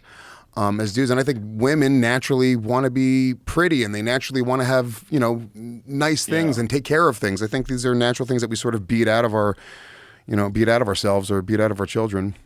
Well, some people definitely do. And I think there's this phrase like toxic masculinity. That's like the worst aspects of masculine behavior, right? So people associate even masculinity with the word toxic sometimes just because together they're terrible. Yeah. But yeah, it's not praised, but it's so normal as long as it's under control. And the best thing about jiu-jitsu and martial arts in general is the people that are the practitioners of it. They're probably way less likely to get into street fights. They're probably way less likely to go and purposely hurt people. Yeah. They're probably way less likely to go and pick fights. Not 100%, because, you always get bad apples that just are badass dudes, troubled people that just learn how to fight and then become scary. Yeah. That does happen too. Yeah. It was War Machine. That guy, a fucking bad apple. Yeah. That was a crazy story. But yeah, you'll see. It's rare though. I mean, all the people at my gym, it's a lot of cops. What's kind of funny, it's a lot of cops and then there's a lot of fucking just like potheads, and they all just meet on the mat, dude, and everyone's cool. Yeah. But I used to roll with this cop, and he was a good dude. He was funny as shit. But he said, I don't give a fuck if you've got a medical license. I'm busting you. I was like, dude, what's wrong? I go, you know I smoke weed. You know I'm a good guy. Like, why are you so... He goes, fucking the law's the fucking law, man. Dude, he cared about the law. It was just like, I'm busting you. I wonder if, like, they have pressure to make a certain amount of arrests. For sure. Oh, yeah. There's quotas. Isn't that insane, though? That's because nuts. imagine if just culturally we all agreed to, like, 1 month of no crime. And we, like, planned for it for a year. Yeah. And there was no one speed. No one did anything. Yeah. Everyone stopped at every It's like stoplight. the opposite of the purge. What do the cops do? What do they do when they have these quotas? Did they just start firing cops? It's what a do big they part. do? They have to give tickets. They have to. That's how they make fucking money. I get so many parking tickets too. I'm bad at parking. I'm not only am I bad at driving. I can't even park the car. All right. When I would get arrested in New York as a kid in my 20s, it was always on sweep nights. They would have 2 nights a week where they would take in everybody for any like infraction. So very often you just get a ticket and to appear in court, and then they'd give you a fine, right? If it wasn't a sweep night. But if it was a sweep night and you get caught smoking weed, pissing in public, open container, they take you to central bookings. You have to spend like 24 to 48 hours in jail, see a judge. And it was just this whole part of this process where they were just collecting cash. It is just collecting cash. That is what they're doing. Every person they're bringing in has to deal with a fine, and that's that. It's a racket. That was the same thing with like stop and frisk. They were just literally writing tickets. That's that. Yeah, a friend of mine who's a cop used to say it's glorified revenue collecting. Yep. Yeah. That's what it is, And now right? they're figuring out they can make more money off of weed by having it be legal than off of writing tickets. Simple Yeah. as that. There's a tipping so point. they defund the police. Yeah. And then crime goes Just up fucking again. wild, dude. It's so dumb. All of it's so dumb. Yeah. Bro, it's just such a weird time for people and thinking. It's so strange because there's so many different changes that are happening all at the same time. They're all just kind of piling into each other in this weird chaos of change. Yeah. It's fast. Real fast. It's fast. And Real that's where fast. it's like, that the speed, it's almost, you don't have time to be comfortable anymore. Things just change so fast. There's always something new happening. There's always something to give a fuck about. Every week there's something new that we're supposed to care about. Yeah. It's like at one point you want to just sit at home and just fucking go like, all right, let me just like enjoy life. At what point do you run out of room in your Twitter bio for flags? Yeah, I know. What if we start getting involved with some other countries too? It's crazy. That was the best. I don't even have this joke anymore, but I kind of was trying to talk about it in my act about how everyone cared about the Ukraine for like 2 weeks because then it became Gay Pride Month, and June hit, and then everyone just changed their flags to gay flags, and Yeah. everyone stopped talking about the Ukraine. They kind of stopped talking about Maui real quick. Yeah. It's just the flavor of the week. It's whatever the new people don't have the attention span to care about something for more than a couple weeks. The Maui one is wild. Because here's the question. How much would it cost to rebuild every home that was burned in the Maui fires? How many homes are burned? Let's find out. Dude, I was on vacation I mean, when this I all don't know- happened, I don't so I even just know if missed the news cycle. So I'm one of these people, I just really don't know much about it. I know that Maui, a bunch of homes burned, and there's a lot of people that were displaced. A lot of people died too. Yeah, a lot of people are missing. Jesus. Yeah, it's a terrible, terrible, terrible story. 2,200 buildings. 2,200 buildings, about 86%, which are residential, were destroyed. The cost to rebuild is estimated to be $5.52 billion. Now, as a point of reference, one of the checks that they sent to Ukraine, they had accidentally sent them $6 billion more. Wasn't that the number? Accidentally, wow. Wasn't that what they said? There was like an accounting error. Yeah, but I don't think that's what it means. Yeah, I know. It's a little more complicated than that. But just as a point of reference, that would rebuild every house. Yeah. Just the accidental overpayment would rebuild every house. Dude, But imagine that the government, with literally, they could just choose to do that, and everyone would get behind it, Yeah. and they would rebuild every house. and everyone would be like, cool. Finally, the government does something good. But the problem is a lot of people are dead, man. A lot of people are dead. They don't even know the numbers yet. Yeah. It's very, very, very spooky and very scary. What was it started by? Imagine It was just like, being- power lines fell and hit grass, and just can you imagine being that trapped. sucks. It's horrifying, man. Just watching those people bobbing around in the water while everything around them's on fire. That's in great. fucking Maui, who would have ever predicted that? Yeah. That's never happened there. Yeah. That's It's wild, just- dude. But everybody's like, there's so many wild conspiracies, like fucking directed energy weapons were used, and there's all these like crazy conspiracies about people preparing for this fire in advance. Like every time something like this happens, just the super sketchy conspiracy theories start flying Yeah. around. People are bored. They want something. Yeah. There's got to be a story. There's got to be a villain. It can't be just some simple shit. Well, also, a lot of times there's real villains out there. Yeah. That's the other thing that sucks. It's like, I know sometimes people are looking for villains that aren't there, but that's because they've found a bunch. It's like if you go Right. mushroom hunting, and you find some really good mushrooms, you keep going mushroom hunting. Right. They've found a lot of things that turn out to be real. And you're like, what the fuck, man? Yeah, dude. Every time the problem with conspiracy theorists are they believe all the conspiracies. So it's like, dude, if you were like, hey, dude, I believe the Earth is flat, and that's what I believe. But it's like they also believe that fucking Dinosaurs aren't real. Yeah, it's like dude, Nuclear bombs aren't real. Not everything is a fucking conspiracy, dude. Just pick one, and then maybe you can convince me of it. The Earth is flat thing. I've never had anybody be able to even articulate it in a way where I understand why they think that. It's not you could watch one of those videos and you could be compelled if you don't have a good understanding of what's actually available in terms of like satellite technology and how they've been utilizing it forever, and how you can take the images that are from Japanese satellites, American satellites. They show everything in the exact same place. There's no disparity in terms of like, wait a minute, they think Africa's shaped like this, and wait a minute, where's the ice wall? There's no ice wall. Like, okay, it's like, it looks like every other fucking planet we've ever found. It's round. The idea that this is the one that's not round. So it's in a lot of ways, it's a biblical thing. Yeah. And I'm pretty sure in the beginning it started as a troll. I really think so. Right. I think there's a lot of these 4chan guys. There's an Amber Heard bot. Fucking. These guys are amazing.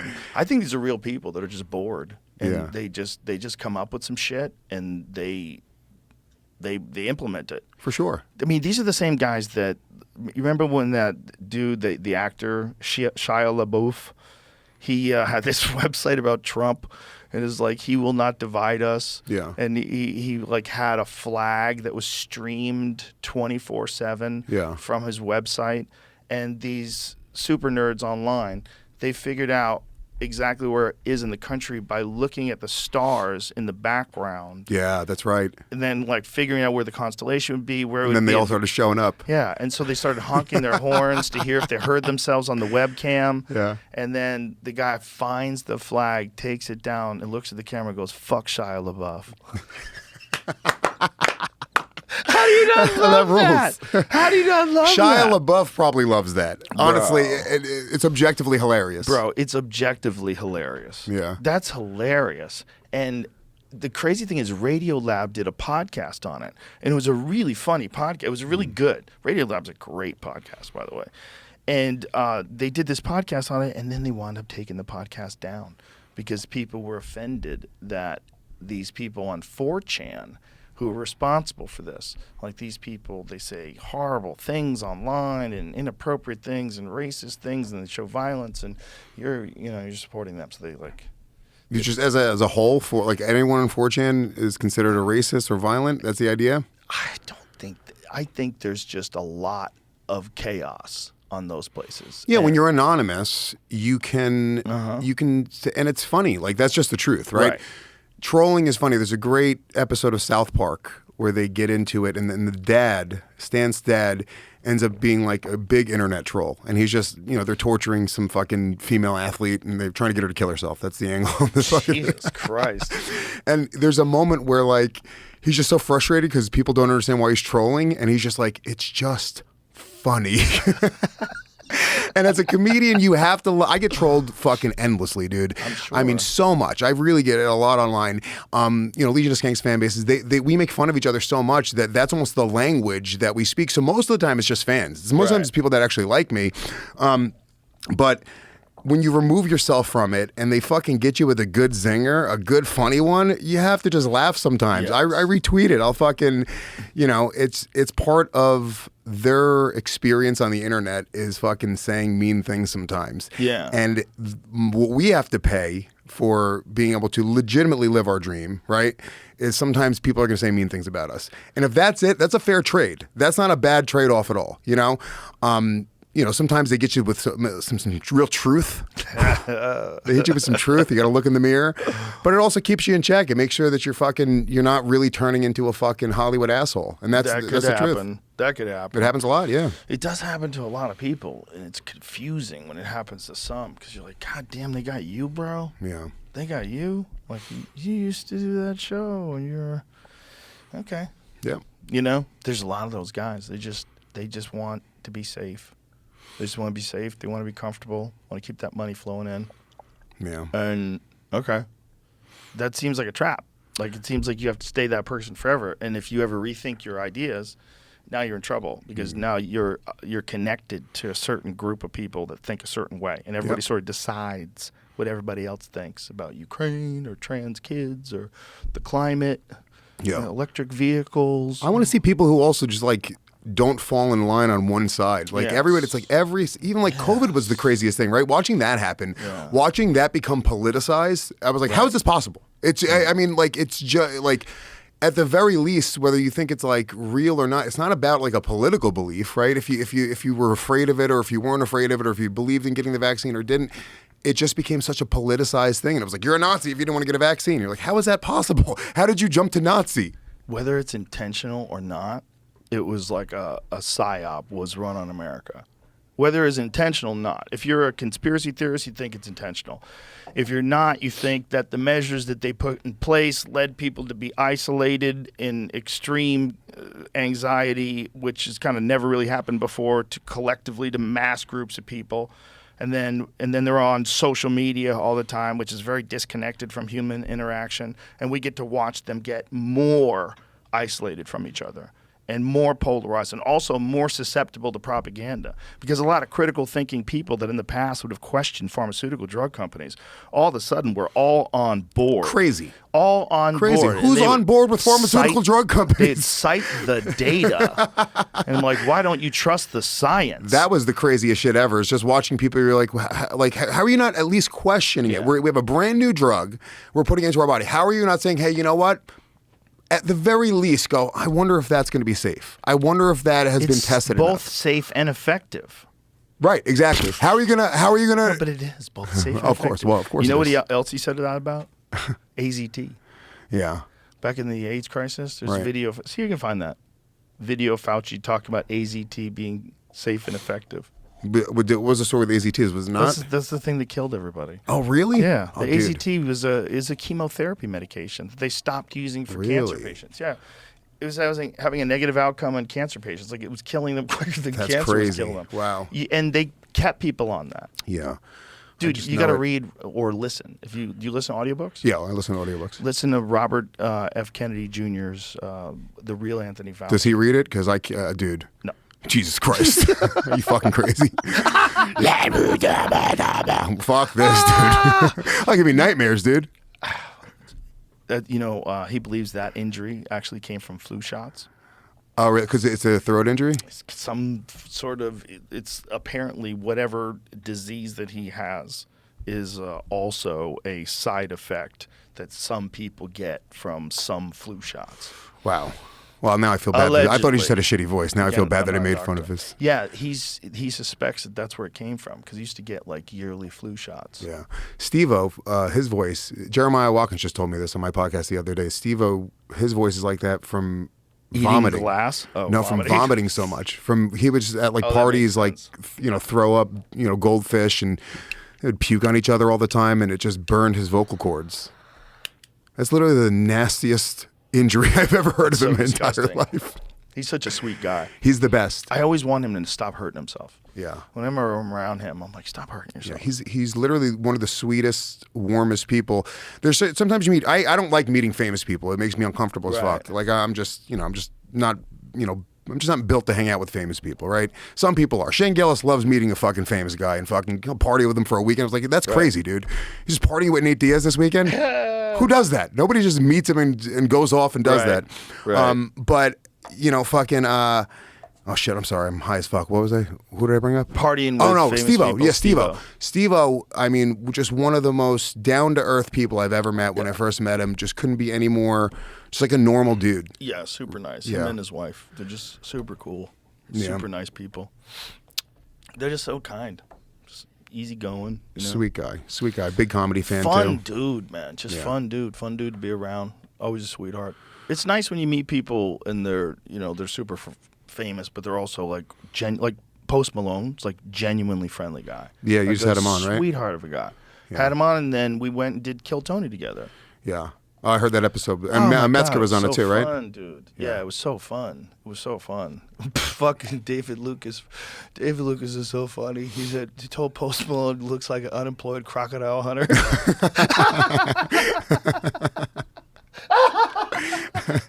I was fucking crying. Ever hear it? Is this it? I don't know. Let's I don't hear know it. either. Play it. Okay. Sorry.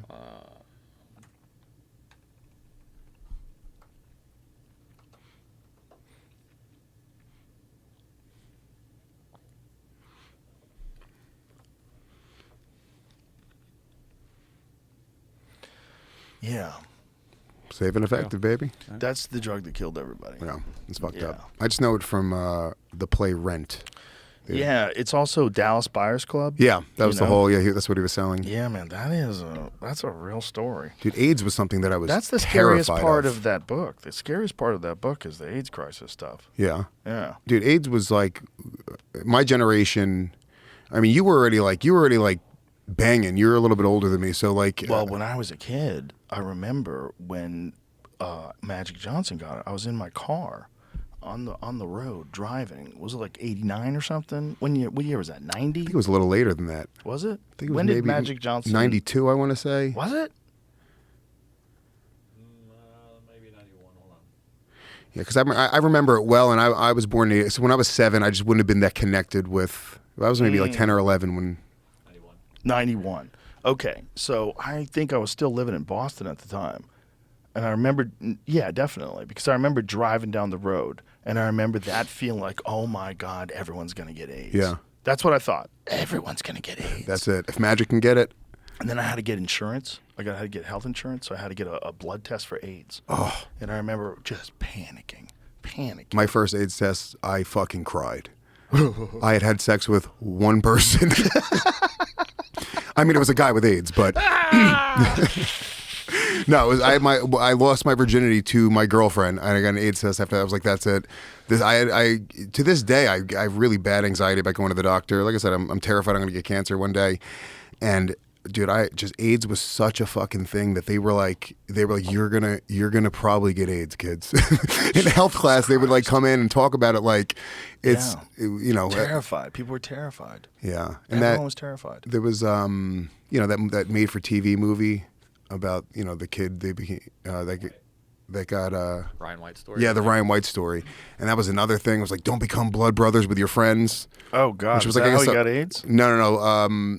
There was a scene in the movie, which I don't know if maybe they dramatized it, but they go to become blood brothers. They all want to do it, and Right. he was responsible and was like, "No, I can't. I'll tell you guys why I have AIDS." And then they went back and told their parents, and the parents were like, "Get this fucking AIDS kid out of the school. He's gonna fucking." Christ. I don't know how much of that's actually Oh true, my but I believe God. that's what I remember from the made-for-TV movie. And it was like the story was that children, normal, just fucking regular children, could get AIDS, and I know it happened. He got it from a blood transfusion, I believe. But yeah, dude, it was a real just genuine fear that they put into us. That was genuinely just stupid. None of us were going to get AIDS unless you were using needles or having butt sex with. Do you remember dudes. the wildest thing that people were doing? They were bug catchers. Yeah, they were trying to get There was AIDS. dudes who were running around trying to get it. Yeah, dude. What? That's some deviant shit, dude. That's some fucking. That's some deviant shit. That is some dark shit. We're all on whatever spectrum of devious. We're all on the spectrum to a certain degree. Whatever deviant shit you like. When you're in the bedroom, we all do our own shit, and we all like our shit. And I understand that.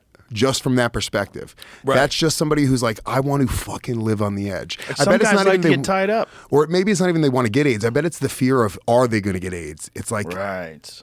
I like to fuck in public sometimes, right? I don't want to be seen fucking in public. I like the fear that somebody might catch us, right? Bad boy. Yeah, and that's it. Yeah. My dick's getting hard right now, Joe. I'm talking about it. Let's go.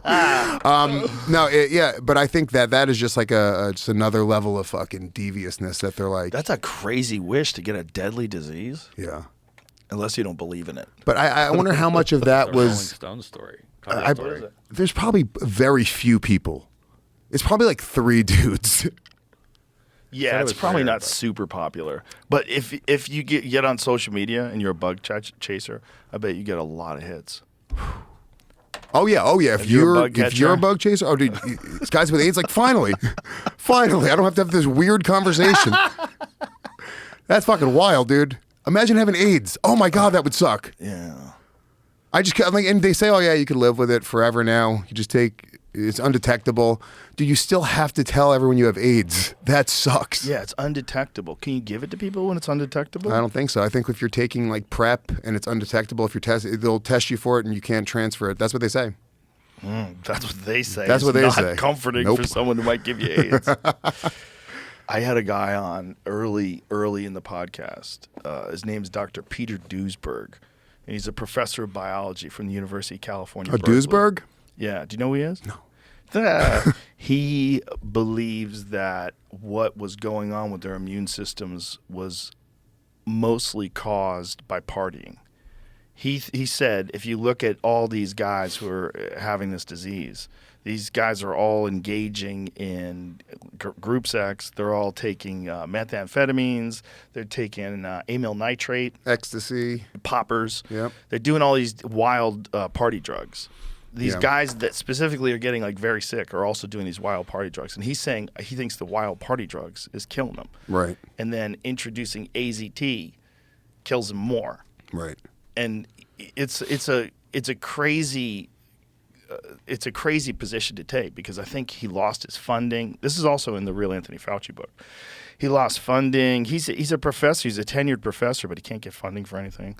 Like, everybody sort of shuns him. And he did like legitimate work in cancer. So he's a legitimate biologist. Like, for him to believe that, he believed that the reason why HIV existed in these people that had AIDS is that HIV is a weak virus, and it exists in a person who's got an immune compromised system, and that a normal person would just fight it off. That it's not a strong virus. But That you wouldn't even catch it? Or he was saying it was not a symptom. That having HIV, his belief. I'm fucking this up, I'm sure, but I think it was that having HIV didn't mean that was what was giving you the compromised immune system. But the fact that your immune system was compromised was probably why you had HIV. And that even in babies that test HIV positive when they're young, a lot of times they're HIV negative later. Find out if that's true. But it was a weird conversation, because I'm like, how could this one guy be right? Yeah. How could this one guy be saying this? And I'm not really qualified to dispute it. You know, I don't know what the fuck is right or wrong. I'm just trying to figure out which person's telling the truth. And when you talk to him, you're like, he's a very intelligent guy.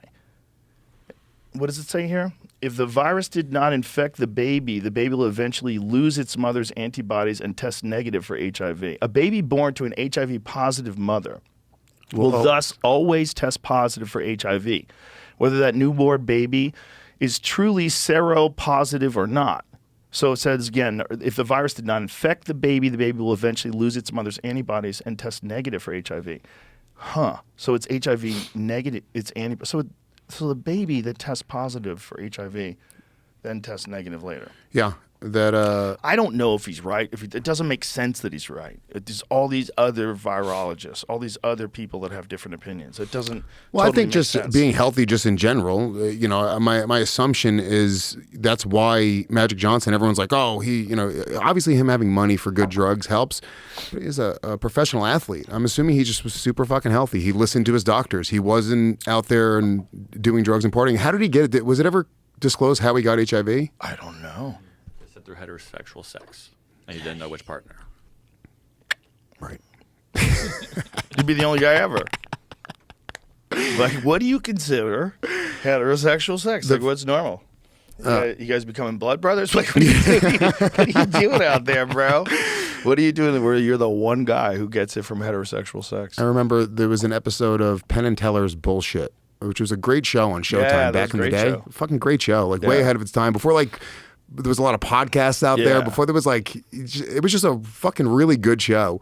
And they would just kind of dispel bullshit in each episode. And they talked about AIDS. And they just went over the numbers of how unlikely you were to get AIDS if you had sex, even with an HIV positive woman, because of how much it exists, I guess within vaginal fluid. And I was like, oh, really? The whole fucking time? It was crazy. And then I remember we ended up watching the movie Kids after that. You remember the movie Kids? Harmony Yes. Korine movie? Yes. And the whole point of that movie is that fucking, the girl gets AIDS, and she's trying to find the guy that gave her AIDS throughout the whole movie. They said normal sex, right? Yeah. So in my mind, I'm going like, all right, the whole plot of the movie doesn't make fucking sense, probably to begin with. But then the very last scene of the movie, the big ending is, spoiler alert, one of the other guys that is in the movie ends up date raping the girl with AIDS. She's like passed out on drugs on the couch, and he's And then like, he gets AIDS. well, yeah. That's the big like dun dun. Now he has AIDS. Right. You assume, but after that, I'm like, he probably didn't get AIDS. He probably just got away with it. We thought you get AIDS if you just like kiss somebody back then. Everyone was dude. terrified. Dude, I made out with a girl from South Africa when I was like 20. And I remember, and she was white, and I was like, dude, Africa, they have like huge AIDS. I remember being like, dude, this is it. I got AIDS. Her teeth were probably bleeding. Yeah. The Africa AIDS thing is crazy. Like, There's certain countries where it's literally like a third of the population. that have AIDS? Yeah. And in those countries, how many of them are in severe poverty? Oh, I'm assuming all of them. Right. So then they're also severely malnourished. That's always the case. Yeah. Like, I wonder how many of those people they actually test for HIV. I wonder how many of those people they declare AIDS because their immune system is severely compromised. I wonder what the number is. Yeah. Because you got to imagine that a lot of those people that have, acquired immune deficiency syndrome, if you have like a serious, obvious culprit, like no food, tainted water, like terrible living conditions, dirt floors, like that's going to fuck your immune system up too. Like everything's going to fuck your immune system up too. You're starving. Yeah. You know, it's just diseases are fucking horrifying. It's just horrifying to think that there's a thing that could just take out giant swaths of the population, and they know we're horrified of it. Oh yeah. That's what sucks now. Yeah, they're kicking up some more dust about another COVID now. Yeah. There's certain things that have gotten closed down. What sucks is they know we'll jump. You think people will? I think a lot more people are going to be way less willing to sit inside, not go to work. There's a cult that emerged, the Branch Covidians. Everybody knows it. There's a bunch of people that are out there that are in a fucking COVID cult, whether they realize it or not. It's a segment of. It's not even necessarily left wing. There's some right wing people that are part of this, but these fucking people, they committed to it. They got it. They told other people to get it, and because they did that, they're never gonna see the light. Yeah. They're just not going to, and they're lining up to get boosted now. That's crazy. It's wild. Yeah, I didn't really live like the pandemic was happening. I still did comedy. I was on flights where it was me and like 3 other people during it. I just anywhere I could go. I went on vacation a few times. I went to Jamaica. I would just take a COVID test to fly. Then I had to take a COVID test to fly back. Yeah. I just didn't want it to affect my family like that. That's why we moved out to Jersey. Dude, Jersey, it was like night and day difference. And Jersey's a blue state, but like, I mean, I don't even think it is. I have no idea how it's a blue state because there's so many fucking American flags on like front lawns in New Jersey, everywhere, all over New Jersey. Well, it came that close to going Republican. Yeah, it was like down to the wire. Yeah, I bet it's a close one.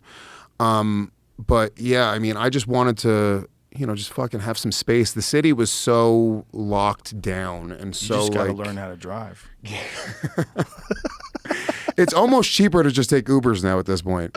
Is it really? Yeah. Well, no. Parking and everything? Yeah, with parking, with insurance, with, Yeah. Oh, especially your insurance. Yeah. Yeah, but if you want to do a road gig, Jersey always had great road gigs, fun road gigs. Yeah.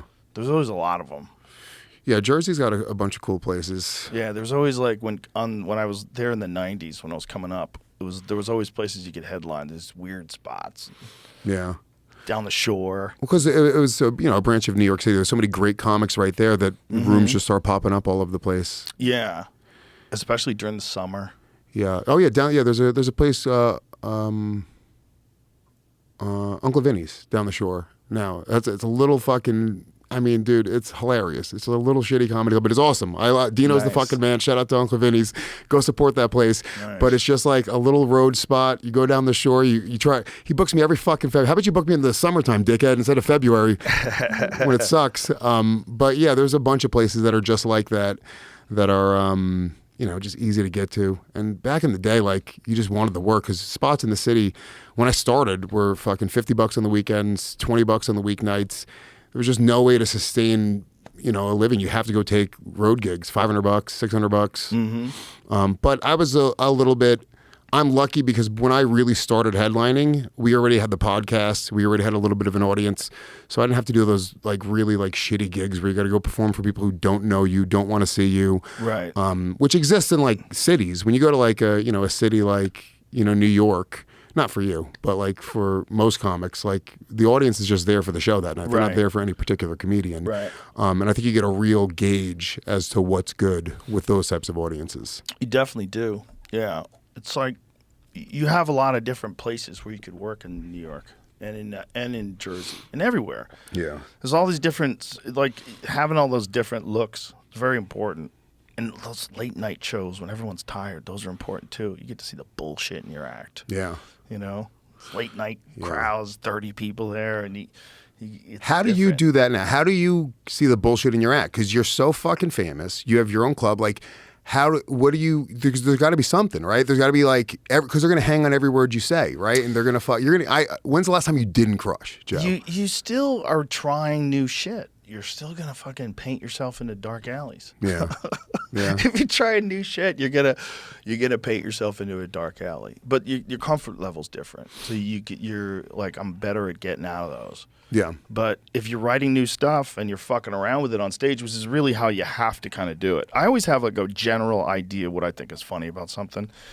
And then when I bring it on stage, I'm like, but what the fuck why are we doing it that way? And then I can like sort of expand on it with all these points that I have, but I kind of piece it together on stage. Yeah, you got to put it together on stage. Sometimes it sucks. Well, some guys just write the jokes down and then they go and tell them on stage like that, and like that's crazy. I know comics that like just write and they write their stand up in their cadence, and then they go on stage and tell it. I'm like, every time I tell a joke, it starts off with some dumb idea where I'm like, it's just a little kernel, like maybe one or two punchlines, and then I try to like build it out from there. Or maybe I have a couple jokes about a similar topic, and you try to put it together and make it like a chunk.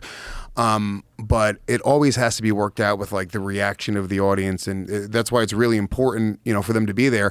And those late night shows, we used to do check spots in New York City. Have you ever done a check spot? Yes. It would drop fucking checks. I mean, you do it as a headliner. Most clubs still have, they still drop the checks on the headliners, which is a terrible way to do it. Well, the check spot is someone who comes out specifically to do stand up while the checks are getting dropped. Yeah. So you get like 10-minute set. Yeah, like 10 minutes, and literally people are pissed off. They're paying way too much for drinks. People are going to the bathroom for not paying attention. They're trying to get their waiter's attention, and you have to dig yourself out of that hole. Dan Soder was the check spot guy at Stand Up New York when I met him. He was the guy, like every check spot on the weekends, and it fucking turned him into a killer. It turned him into a real killer, dude. It was such a tough spot. But it made you really good at just being in that moment, and you're just not nervous anymore because it's the shittiest spot possible. Yeah. But yeah, I think those things are good to have for young comedians. Need that. They need shitty rooms. You need reps. Yeah. Right. Yeah. Yeah. No, that's fucking an important part of like having a lot of clubs around too. You got a lot of places to do stuff like that. Yeah. Well, that's why Austin's great now for comedy. Is because you guys legitimately just created a scene like out of nowhere. There was a scene here. There was actually a good comedy scene before these clubs actually started opening up. But like now it's like legitimately like 5 or 6 real clubs, and then there's like 15 or 20 rooms. It's like New York was in the 90s. That's like a really good place to develop. Yeah, it's fun. And then there's Cap City at the Domain where a lot of guys are coming in and doing that for the weekends. Yeah. I still haven't been. Have you been? No, I do the Creek. I want to just see it. Yeah. I've never been. I hear it's cool. I know that area. I was just in that area. Yeah. Yeah, Austin's amazing. It's just fucking hot as balls, dude. I don't understand how you guys do this shit. It's 100 degrees every day, and it's September. Yep. There's somebody told me this the other day. It's a great death metal band name. I don't know the band, but the band's name is Texas in July, which is such a brutal fucking name for a band. That is a brutal name for a band. Yeah. Like Scorpion Dick. Yeah. Yeah, it's hot as fuck here, but I like it. Yeah. It doesn't bother me. Well, if you're in shape, it's better. Like when I'm in shape, I like it being a little hot. You get a little sweaty. You're like, oh, it's fucking great. It feels healthy, Mm-hmm. But when you're fat, dude, it just sucks dick. That makes sense. You see fat people here, like, what is wrong? You just move, leave. Well, they have so much insulation too.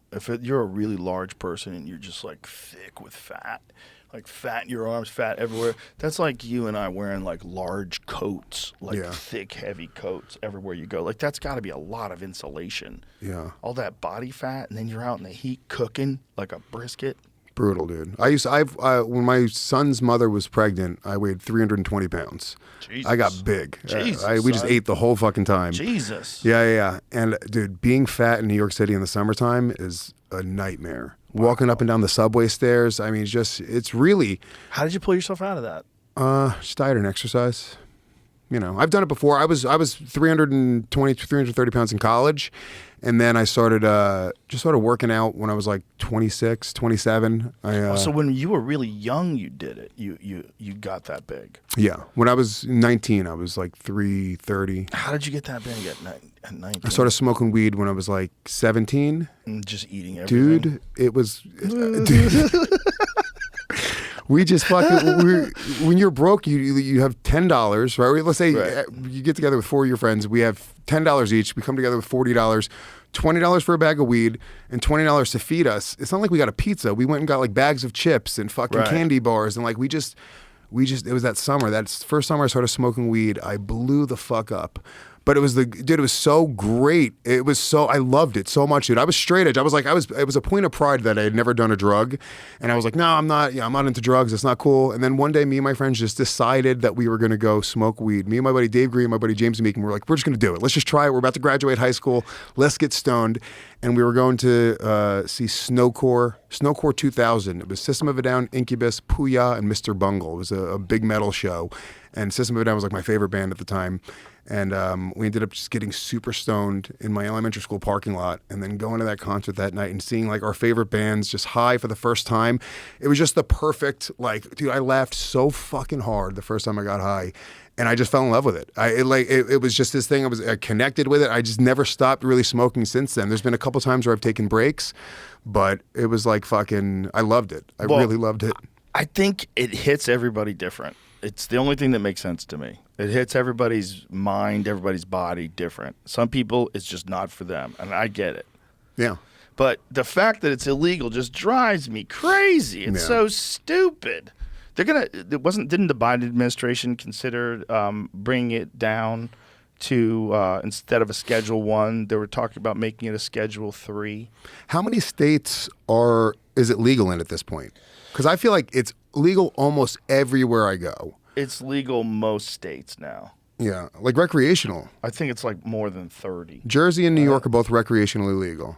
How many states is it legal in now? I'm asking Jamie for multiple Googles at the same time. Welcome to being a podcast producer. 23 states include also D.C., Guam, and the Northern Mariana Islands. Nice. That's recreational? That's recreational. So that's 26 total for recreational. And then medicinal, how many for that? Because that shit's easy to get a card. Yeah. In California, they just can't wait to give you a card. I got one in Jamaica because they now it's I'm sorry? 40? Brings up to 40. 40, wow. Brings it up to 40. So 40 states where marijuana is at least in some form legal. Yeah. And then four more have it. Four more have CBD also with a little bit of THC. Like Texas has like that 0.3% thing you can do. Yeah. That's most places have that, that's just another scam because that shit doesn't work. I got that in Italy last year and fucking just smoking. It was like I was smoking CBD joints. Really? It just didn't do the same thing. Interesting. But yeah, I in Jamaica when I went, they made it. I've been to Jamaica like 10 times. I love Jamaica. I'm trash. I'm a fucking trash bag. Jamaica's great. It's the best. I love it. I go every year. I really do. The water's so gorgeous. Oh, it's amazing. I do a family. We either bring my company, my podcast network. We have like 15 producers, so we rent a couple of villas on the beach and we just fucking party the whole time. Or I do it with my family. I'll pick one or the other. And they just made it legal. I'd say maybe 5 years ago. Before that, you had to go buy it on the beach. You just find a guy, and it was like you could get weed very easily, right? But it was really shitty, like dirt weed. But it was Jamaica, so it just fucking ruled. You were just it didn't matter that it wasn't good quality weed. You just smoke a big fat joint of it on the beach, and that was that. But they made it legal, and first it was medicinally legal a few years ago. And they have a smoke shop that I went to, and they call a doctor. They just call some Jamaican dude. And you get on the phone with him, and it's like, hey, what's wrong with you, man? What be hurting? And I'm like, my head? He's like, you need weed. And then they just fucking put him on the phone. So now I have a medicinal license in Jamaica. Anytime I go, I'm in the entire national. Amazing. Yeah, it rules. That's amazing. But now it's recreationally legal, so you don't have to do that anymore. How could it not be recreationally legal in Jamaica? But now the weed's great in Jamaica. I'm sure. Dude, it's awesome. The climate there is perfect. And now you can get mushrooms at the smoke shops. We had mushroom chocolates. It was fun. Fucking go, Jamaica. Dude, the best. I love it. People make fun of me all the time for going to Jamaica, but I fucking love it. Hey, man. Anthony Bourdain loved that spot. Yeah. Jamaica's the shit. Yeah. I just love the fact that you can still, like, when they took travel away and they were limiting travel to people who were vaccinated in certain places, you had to be vaccinated. It was just like, That's why I got the vaccine. It made you realize, like, how much that's important to just be able to go somewhere. How nice that is. It's Just be able to literally go the somewhere. only thing that I spend my money on. I take my son on a father-son trip every year. We do a family trip. We do a Nice. company trip. I do a romantic vacation with my girlfriend. And I'm not rich by any means, but I have this, whatever, dude. I just have this weird fear that I'm going to die when I'm young. And I think creating experiences with my family and my son, the most important thing. He'll That's never beautiful. lose those experiences. I can get hit by a fucking bus tomorrow. And, you know, yes, I should save more money and I should be fucking more responsible with it. But I feel like I didn't have any of those. Like, dude, I went to the Jersey Shore a couple times when I was a kid. Like, I never went on vacation. And I think, like, yeah, dude, I just want him to have those fucking memories. That's that. That's awesome. That's a beautiful perspective, man. That's super healthy. Thanks. Awesome. Beautiful. Nobody's ever called me healthy. They did ask. That's healthy, dude. That is healthy. What? They did ask for it to be rescheduled. It's the third part of the 3-step process he asked to have happen. First step was the federal expungement. You know, they let people out even though there wasn't many in federal prison. Yeah. Well, Then that was they- the crazy thing. But We're going to let out everybody who's in federal prison for pot. nobody, 0 people. Everybody was like, what the fuck are you talking about? And the second is the states are asked to do the same thing, but they're not being forced I mean, to. if you're in federal prison for pot, it's because you're selling pounds and pounds of marijuana. Right. At one point, you have to say, "Oh, you can't do that." Right. It's not for possession. You're he said not for possession. Okay, for possession. Didn't he say for possession? It does say for possession. Yeah. Yeah. He Well, said if for you- possession. selling, it's What for if you're possession. possessing? No one's in federal prison. They'll get you for distribution. If you Yeah. have 50 pounds of pot in your fucking warehouse, they're going to get you for distribution. You're not smoking 50 pounds of pot, bro. You know, it's like, what do they allow you? They allow you like 5 grams. How many? Depends. It's up to 2 ounces in some places. 2 ounces. You can fly with up to an ounce. That's a lot of weed. Yeah, state to state. As long as it's legal in the states you're flying to and from. Wow. And I've been flying with weed for years. Before, Yeah. but with Ari Shafir, I was like, how do you fly with weed? He was like, oh yeah, you just take a bag. I was like, hey, tell me. He's like, you take it, you put it in a bag. So you take that bag, you put it in your suitcase, and then you fly. I was like, oh, that's it? He's like, yeah, you just fly with it. And then I was like, really? And then I read on like a Reddit thread that they did an AMA with a TSA employee, and they were just talking about flying with weed. And if they were like, oh, what do you do if you catch somebody with weed? They were like, we've been instructed specifically to just throw it away. They can't hold up the entire fucking airport every time they find like a little bit of weed. Right. So yeah, I used to just put it in a sock because the way it would show up on the 3D scanners is organic material, so it would be the same color as your socks. So I used to just put it in my sock. But yeah, now I just fucking put it right in my suitcase. TSA pull it out, they look at it, they compliment the quality. Yeah. That's hilarious. Yeah. Where were we in Nashville? Did Nashville have the fucking truck or was it New Orleans? It was Nashville, right? Where there's like weed trucks, like you get a taco truck. Yeah. There were weed They're trucks all over New York. Are they really? All over New York. And They before drive around, just park places. They ring the bell. they got busted once because as soon as they made it recreational legal, all these fucking Puerto Ricans were like, we're going to have weed trucks. This wasn't part of the process of legalizing weed, but they were like, we're just going to do it. So they had like one day the cops were just like, what are we doing about these weed trucks? And they busted like 16 trucks in a day.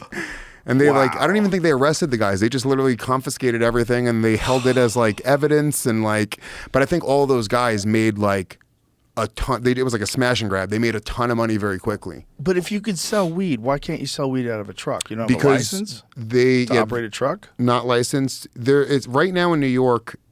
I think there's like 4 or 5 legal weed dispensaries, but there's like 200 illegal weed dispensaries. But because it's falling into this gray area, I think the cops just don't really. They just sort of turn a blind eye. And it's just sort of a waste of everyone's time. But yeah, I believe there's not that many, but every other corner there's a place where you can buy weed. Interesting. Yeah, so they're probably not giving out those licenses. That's probably why. They Yeah. probably don't want people just pulling over in trucks. The weed bodegas have no fear. It's illegal to sell without a license. It's not that this hasn't stopped 1,500 stores and counting. 1,500 stores. So here's what's going to happen. Wait a minute, what does that mean? It stopped 1,500 stores? It has not. Has not stopped 15. So they're going to just bust one day. They're going to just whatever the law is just taking too long to move, right? Yeah. So people are just selling it. they're just selling it. But Yeah. these stores are all just going to be busted one day. They're going to do a sweep and they're going to confiscate everything. Yeah, but why? That's the thing. It's like, why are you making it hard to get a license? Well, it's expensive, probably. Why are you making it so expensive to get a license?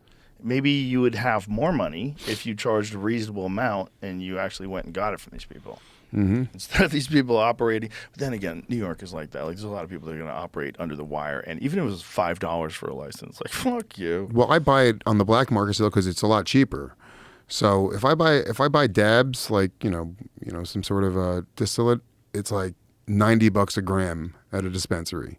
Whereas I get it for like $20 a gram from my dude. Does your dude know who's growing it? No. This is where it gets weird. I had this guy on, John Norris, and he was a game warden in California, and they started finding these grow ops out in the forest land. It's supposed to be public land, and they'd find cartel grow ops out there with like toxic chemicals and all kinds of shit, and they're using crazy like pesticides and fertilizers and like stuff that like no one else uses. Yeah. He details it. He's got this book called Hidden Wars. It's all they became like a tactical unit. They had dogs and everything because they were all of a sudden they're in like shootouts with cartel members in the forest. Yeah. It's wild. It's a wild book. But the point is, like he said, 90% of all the illegal weed in the country, 90% of it is coming from these grow ops, from the cartels. And he goes, and you could be getting shit with all kinds of like toxic stuff on it. All right, Joe, thanks. Another fear. I appreciate that. Well, it's like Just unlocking fear after fear in me today. gas station sushi. You might be all right. You might be all right. But I mean, you might want that frozen burrito. Yeah. I mean, look, most of the time now it always comes like packaged. Like this is from a dude. You know what I'm saying? But it's like, Yeah, but where's that dude live? And like, how do you know it's from a dude? You don't think that the cartel can make labels in English? oh, no, of course. No, I'm saying he probably gets it from the cartel, but he packages it really nicely. So I think it's cool. You see? White gummies. It is pretty wild if that number's correct. It's like 90% of the That's wild. places where weed is illegal. They're getting it from there. Yeah. It's always like they do it. They're doing a thing as well where like now I know in certain places like California, they can't like package it in a way where like it looks like candy or they can't shape it in a certain way, right? Wasn't Right. that a thing with like Mike Gummies and Tyson's shit. gummies? Yeah. He couldn't sell them in certain places because they were shaped like ears and you can't have them shaped as like characters or things in certain jurisdictions. Because people would think it's candy. Yeah. Yeah. Yeah. That's It's, a fear of mine too. It's like my kid just finds oh, a yeah. fucking weed gummy one day and eats it. Like, Yeah. what would you do? I would have to literally Just bribe him to never tell his mother. babysit him until he comes down from it and say, "What'd you learn?" Or you hear about kids like taking acid by accident sometimes. You're like, dude, that would fucking destroy a kid. Dude, we were looking at like old uses of medicine, Mm-hmm. and I had Peter Berg on from he's the guy who created that Painkiller series Mm-hmm. on Netflix, and we were talking about like they used to give little kids heroin. Heroin was like medicine for like kids. They'd like rub it Wow. in babies' mouths. They'd rub morphine in their mouths. Yeah, cocaine too. Cocaine. I know, right? They Yeah. give people cocaine. Yeah, like Gumming a baby with cocaine. Bro, they used to just give it to kids. Your kid won't shut the fuck up. Give it heroin. Yeah, dude. And your kid's just laying there in bed. Do do do do. Dum dum dum dum dum dum dum. I mean, what the fuck? Yeah. They gave people heroin when they were babies. That's wild. Yeah. But like a child wouldn't understand what acid was. Like if they accidentally took acid, like a 7-year-old kid, a 6-year-old kid, dude. Right. They would think they went insane. It would be the scariest thing in the world for them. It would affect them for the rest of their life. There's no coming back from that. Well, they could come back from it, but it's not going to be easy. It's going to, I mean, a massive disruption as you're growing up. You're a kid and you're learning about life. Then all of a Borderline sudden like psychotic episode. From your perspective, you don't even understand what a drug is. Right, you to have no take idea you, what there's no happened. frame of reference. Like the first time I did acid, I was scared, but I knew that I was about to be on a fucking journey. You know what I'm saying? That was Right. the idea. When you're a kid and it comes out of nowhere to you, accidentally take it, and then it's just you're just in this state. Dude. Yeah. And then, now that's possible. So you're always going to have this anxiety that at one point in time you might slip back into it. That was the thing that I'd always heard about acid too that scared me when I was a kid. Flashbacks. Yeah, flashbacks. They would tell you, bro, it stays in your fat. Yeah. The acid stays in your fat, man. And one day you're just fucking driving down the road and the road becomes teardrops. I'm like, what? Yeah, man, you have a flashback. People die that way. I was like, it was like always the thing. Like if you take acid, like maybe you'll never come back. Yeah, I think I took so much acid one time. The most acid I ever took when I was 19 years old, maybe 18. Me and my buddy Dan Doherty, we got a medicine dropper, this fucking hippie kid, this fucking real big known hippie in my town. He's like, dude, I got acid. And when hallucinogens came to town in New York, where I was at, Rockland County, New York, when hallucinogens came around in the early 2000s, late 90s, you got them because they only came around once in a while. There'd be like a fucking hippie festival upstate and like people would bring strips of acid down or they would have mushrooms, but it was so rare. So when you would hear about somebody having it, you'd fucking drive. We used to drive from Rockland County, which is right outside of New York City. We used to drive up to Albany because there was a guy that would get it up there and we would fucking pick it up when he had it. And he had it like twice a year. But this kid was like, dude, I have liquid acid in an eyedropper. We're like, oh, no way, dude, let's do it. He was like $3 a hit, which was super cheap. And then my buddy Dan, I remember he did like 2 drops and I was like, oh, sweet, dude. He's like, all right, let me do another one. And then he went, and I did 2. And then he was like, I'm going to do another one. And then he went and squirted it. And I went, holy shit, dude. I was like, well, I can't let you do that by yourself. And I went, oh my God. It. We gave it back to the guy and he looked how much was left in it. He was like, dude, he was like, don't pay me. He was like, you didn't get this from me. And then he just walked away from us. Wow. And then within 10 minutes, dude, within 10, as it takes like 45 minutes to come on. Mm-hmm. 10 minutes, I'm talking about on another planet, dude. Another fucking planet. Just within 5 minutes of that, I lose Dan. Dan's running down the street like a lunatic. When you say another planet, like what are you experiencing? Just extreme, I don't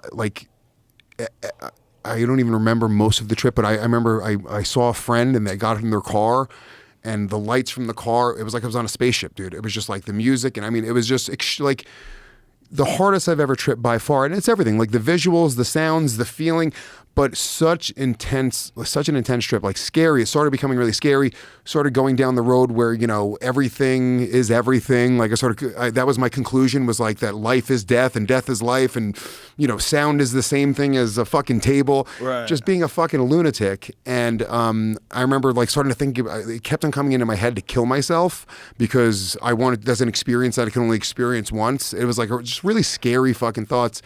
And I tripped for 2 full days, 48 hours straight, didn't sleep, just kept on tripping. Then I finally fell asleep. And then the next morning I woke up and it was like I had taken a hit of acid the next morning, but it was normal enough that I was like, so really for like 3 days I tripped. And when you were tripping, what did the world look like? There was just like the world. I mean, it's a great question. It's a really great question. I'm trying to remember what my perspective was on how the world looked. I remember being at a Dunkin' Donuts and just sitting there at the table and just fucking thinking about numbers a lot and just fucking... Numbers. Yeah, and everything was just fucking brighter. It wasn't pleasurable at all. It wasn't like... Why were you thinking about numbers? I don't know. I was just, the numbers were just like coming into my head and I was just repeating like fake math equations that weren't real. How do you know they weren't? Maybe they were real. I know where you wrote those bitches down. What if you wrote those bitches down and someone like Eric Weinstein would look at them and go, what are you doing here? Where did you learn this? Oh my God, this is the solution. And they run over to one of those fucking Goodwill Hunting chalkboards. I figured it all out. Imagine if that's what ideas are when you're tripping. What if you're catching like an alien life form it comes in the form of an idea.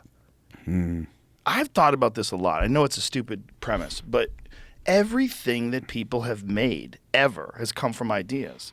And everything that people are making, including artificial intelligence, including robots, all that shit, spaceships, came from ideas. Then all of a sudden it's a thing, and people love to do that. They fucking love to do that. It just,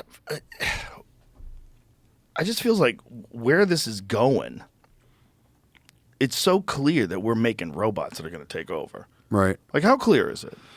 When you see Chat GPT, when you see it answer questions and shit, well, Chat GPT now has the IQ of 155.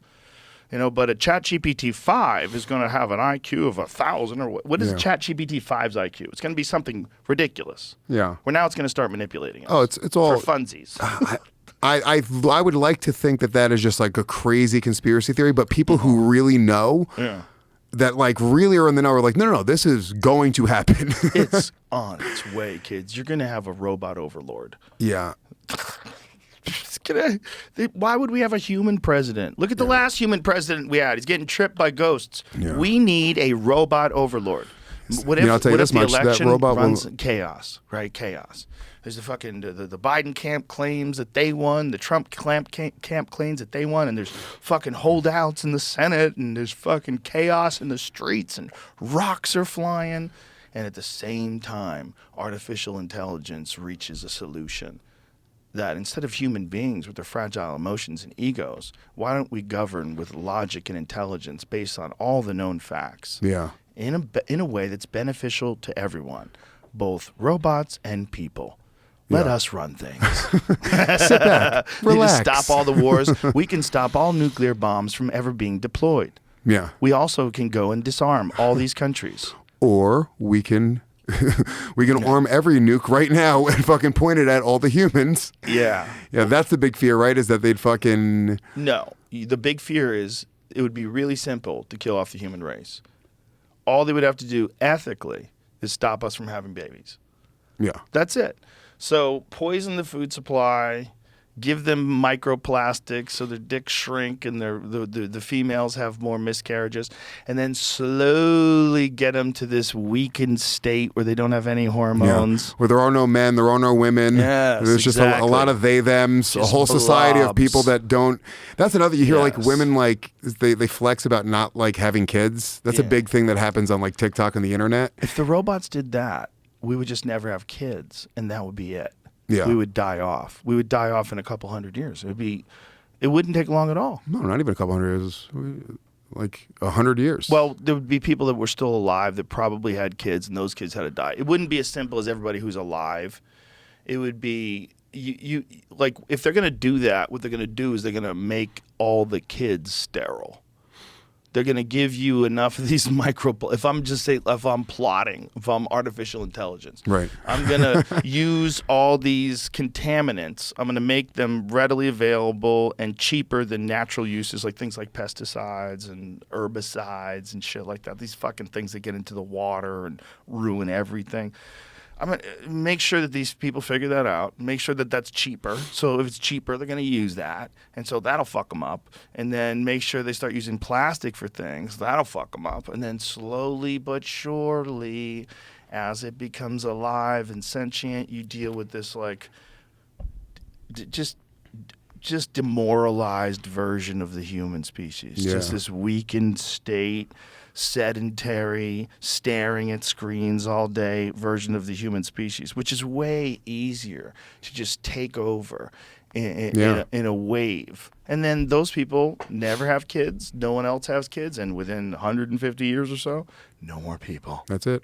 That's We're gone. it. We're dead. And then the robots are here. No more people. And it's probably a better society. If population collapse doesn't scare people because everybody's worried about population increase. Everyone's worried about overpopulation, which they should be. If you go to a place that's overpopulated, it looks like it sucks. Yeah. But population collapse is real too. It can happen. It's kind of happening in Japan, I believe. I think it's happening in different parts of the world where they're really concerned because young people aren't having kids in a way that could like replicate society. Yeah. Right now with older people. Yeah, you hear a lot more young people talking about not wanting to have kids, and it's the fucking greatest thing ever. It's the best thing you'll ever experience in the fucking world. I'm not even hating on somebody who doesn't have kids. I get but to not have kids and to be like, yeah, I'm proud, I have my freedom. Like, dude, your freedom it just doesn't compare to watching my kid win a jiu-jitsu tournament. Does not compare to the freedom to go to the movies by myself or get drunk on a Wednesday night. Right. Period. It's just there's nothing in comparison. So Yeah, but it's one of those things that unless you experience it, it just always sounds like you're preaching to people. Yeah. It's weird. I mean, I remember when friends of mine, when I was younger, would think about having kids, and everybody's like, wow, if you think one day you're going to have kids, and it's like, then you think like, oh, then your life is kind of like, now you're like settled down and it's boring. Yeah. And you're just a guy with kids. Like, what people don't understand is like when people go home to their kids, a lot of times because they prefer being with their kids. Yeah, their It's kids, actually fun. It's awesome. It's fun. fucking really fun, It's dude. fun. They look up to you. Yeah, it's like they're cool too. Yeah. And if you raise them cool and you're cool, they're nice people. Yeah, It's nice to be around nice people that you love dearly. yeah, and the idea of like it, you know, because I was probably one of those people who'd be like, all right, yeah, you have a kid, life becomes boring. You know, it's just a Yeah. different. Oh, I thought that when I was a kid, Life too. becomes different, you know what I'm saying? In Yeah. a very different way. Before you have kids, it's not like, oh my God, like just go do it. Now, a 20-year-old kid shouldn't be having a kid. Go experience life a little bit, you know? Right. But I think that, you know, I think we're about 30. I think 30 is a good age to have a kid. You're more in line with when you have children. You're more concerned about the future. That's for sure. Oh, for sure. For sure. You're more like, there's a lot of like people that like anarchist mindset, like fuck it all, man, burn it to the ground, fuck this country. Once you have kids, like, oh, you got to protect your kids. Like, Yeah. slow down. Just wanna have a- let's yeah. not have a fucking war. Hey, settle down. Is there a way to peacefully solve this? Yeah. Yeah. Yeah, I fucking yeah, that was it. That was like the biggest thing for me. It was like it just changed life in a way where it just became very different. You care about something more than you realize you have the capacity to care for. You know, that's the thing that really like, and then that's scary, right? So all the shit that we're talking about being afraid of, I wasn't afraid of really any of these things. Like I wasn't really like, you know, I was always a little bit of a hypochondriac, but like now I have like a fear, like, dude, if I get fucking cancer, I'm gonna like leave Don't my put kid. that. You keep saying that. Don't put that in your head so I much. know. I'll knock on some wood. Chappelle said almost exactly the same thing. He said it didn't just change the amount of love in his life. He said it changed his capacity for love. Having kids. I thought that was beautiful. It's a beautiful way to describe it. It is a great way to describe it. And yeah, it's just like, you know, you have this fear that everything bad could happen to him. You want, like, dude, I don't want him to get bullied. I don't want him to have a bad day at school, you know? Right. And then you have this anxiety that you walk around with. So that's the thing that's the hardest part about being a parent right there. That's it. When you talk about what's hard, all the other shit is kind of easy. It's just that fucking anxiety that the world's not going to be perfect for him. Yeah. That it's going to be dangerous for him. You don't want it to be perfect, right? You want mistakes. No, you're That's right. how a person learns, but you want a safe world. You know, want the him to world be seems- challenged because that makes him a stronger person. You want real life challenges to be in. And by the way, he won the gold medal, which was such a great experience. But he also lost the no-gi. His last match, so he only got silver in no-gi. And that was a great experience too. Him losing was such a great experience because he saw it wasn't the fucking end of the world. Right. It just, who cares, right? Right. He saw a high and a low, and I thought that experience was almost as valuable. But yeah, it's just a fucking real, like, you got to be prepared for that, I think. Yeah. You win or you learn, and that's an important lesson for kids. It's good to lose. It really is. It's good to bomb on stage too. Gets you your fucking shit together. Every time I ever bombed, I always had like a way better set afterwards, like improved. I had like a leap in improvement where I just like tightened up all the shit that I was like, if maybe I wasn't paying attention enough, maybe I wasn't going over my notes enough, maybe I wasn't writing enough, whatever the fuck I wasn't doing. Don't do that anymore. Yeah. Figure it out, stupid. Yeah, you need those losses. You need to, it just sort of shapes who you are. But dude, I'll tell you right now, like, I really wanted him to win because, like, not only, obviously you want to see your kid win, but it's like we put in so much work up to it, right? Like leading up to it. And if the lesson was that the work didn't pay off, it's just, now it's another uphill battle. Like, I feel like him winning, and it's setting him up to like want to be a winner now. He's like, oh shit, I want that feeling right there, right? It felt way better to win than it felt to lose. And I feel like, you know, I'm glad that the kids that he went up against, that they were at a similar level, because if they put him against some fucking wrestling stud like they did in no-gi, he would have gotten fucking his ass kicked. Yeah, that's a problem. Yeah, dude. Wrestling studs. Yeah. That's always going to be a problem. Those guys are fucking freaks. Yeah, little kids that just fucking Yeah, little they're kids have been jacked already. throwing bodies around since they were tiny. Yeah. There's no catching up. It's not happening. Yeah, it's real hard to catch Yeah, up. he's 10 Dude, now. It's like, yeah, James, good luck. The only guy who I know ever caught up in MMA was George St. Pierre. Yeah. George St. Pierre didn't have a background in wrestling at all. Yeah. He was a Kyokushin karate guy. Freak athlete.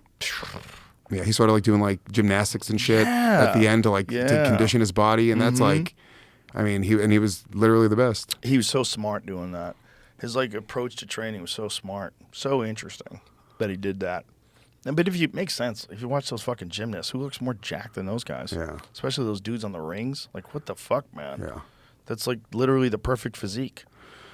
Yeah, I can't, dude. Fucking, I can't do any of that shit. That's Like, a lot. I can. The rings is a lot. Like iron crosses and shit. What the fuck, man? Yeah. That's a crazy amount of physical upper body strength. And if you could do shit like that, it would make wrestling and jiu-jitsu better. For sure. I just want to do one muscle up one day. Just one.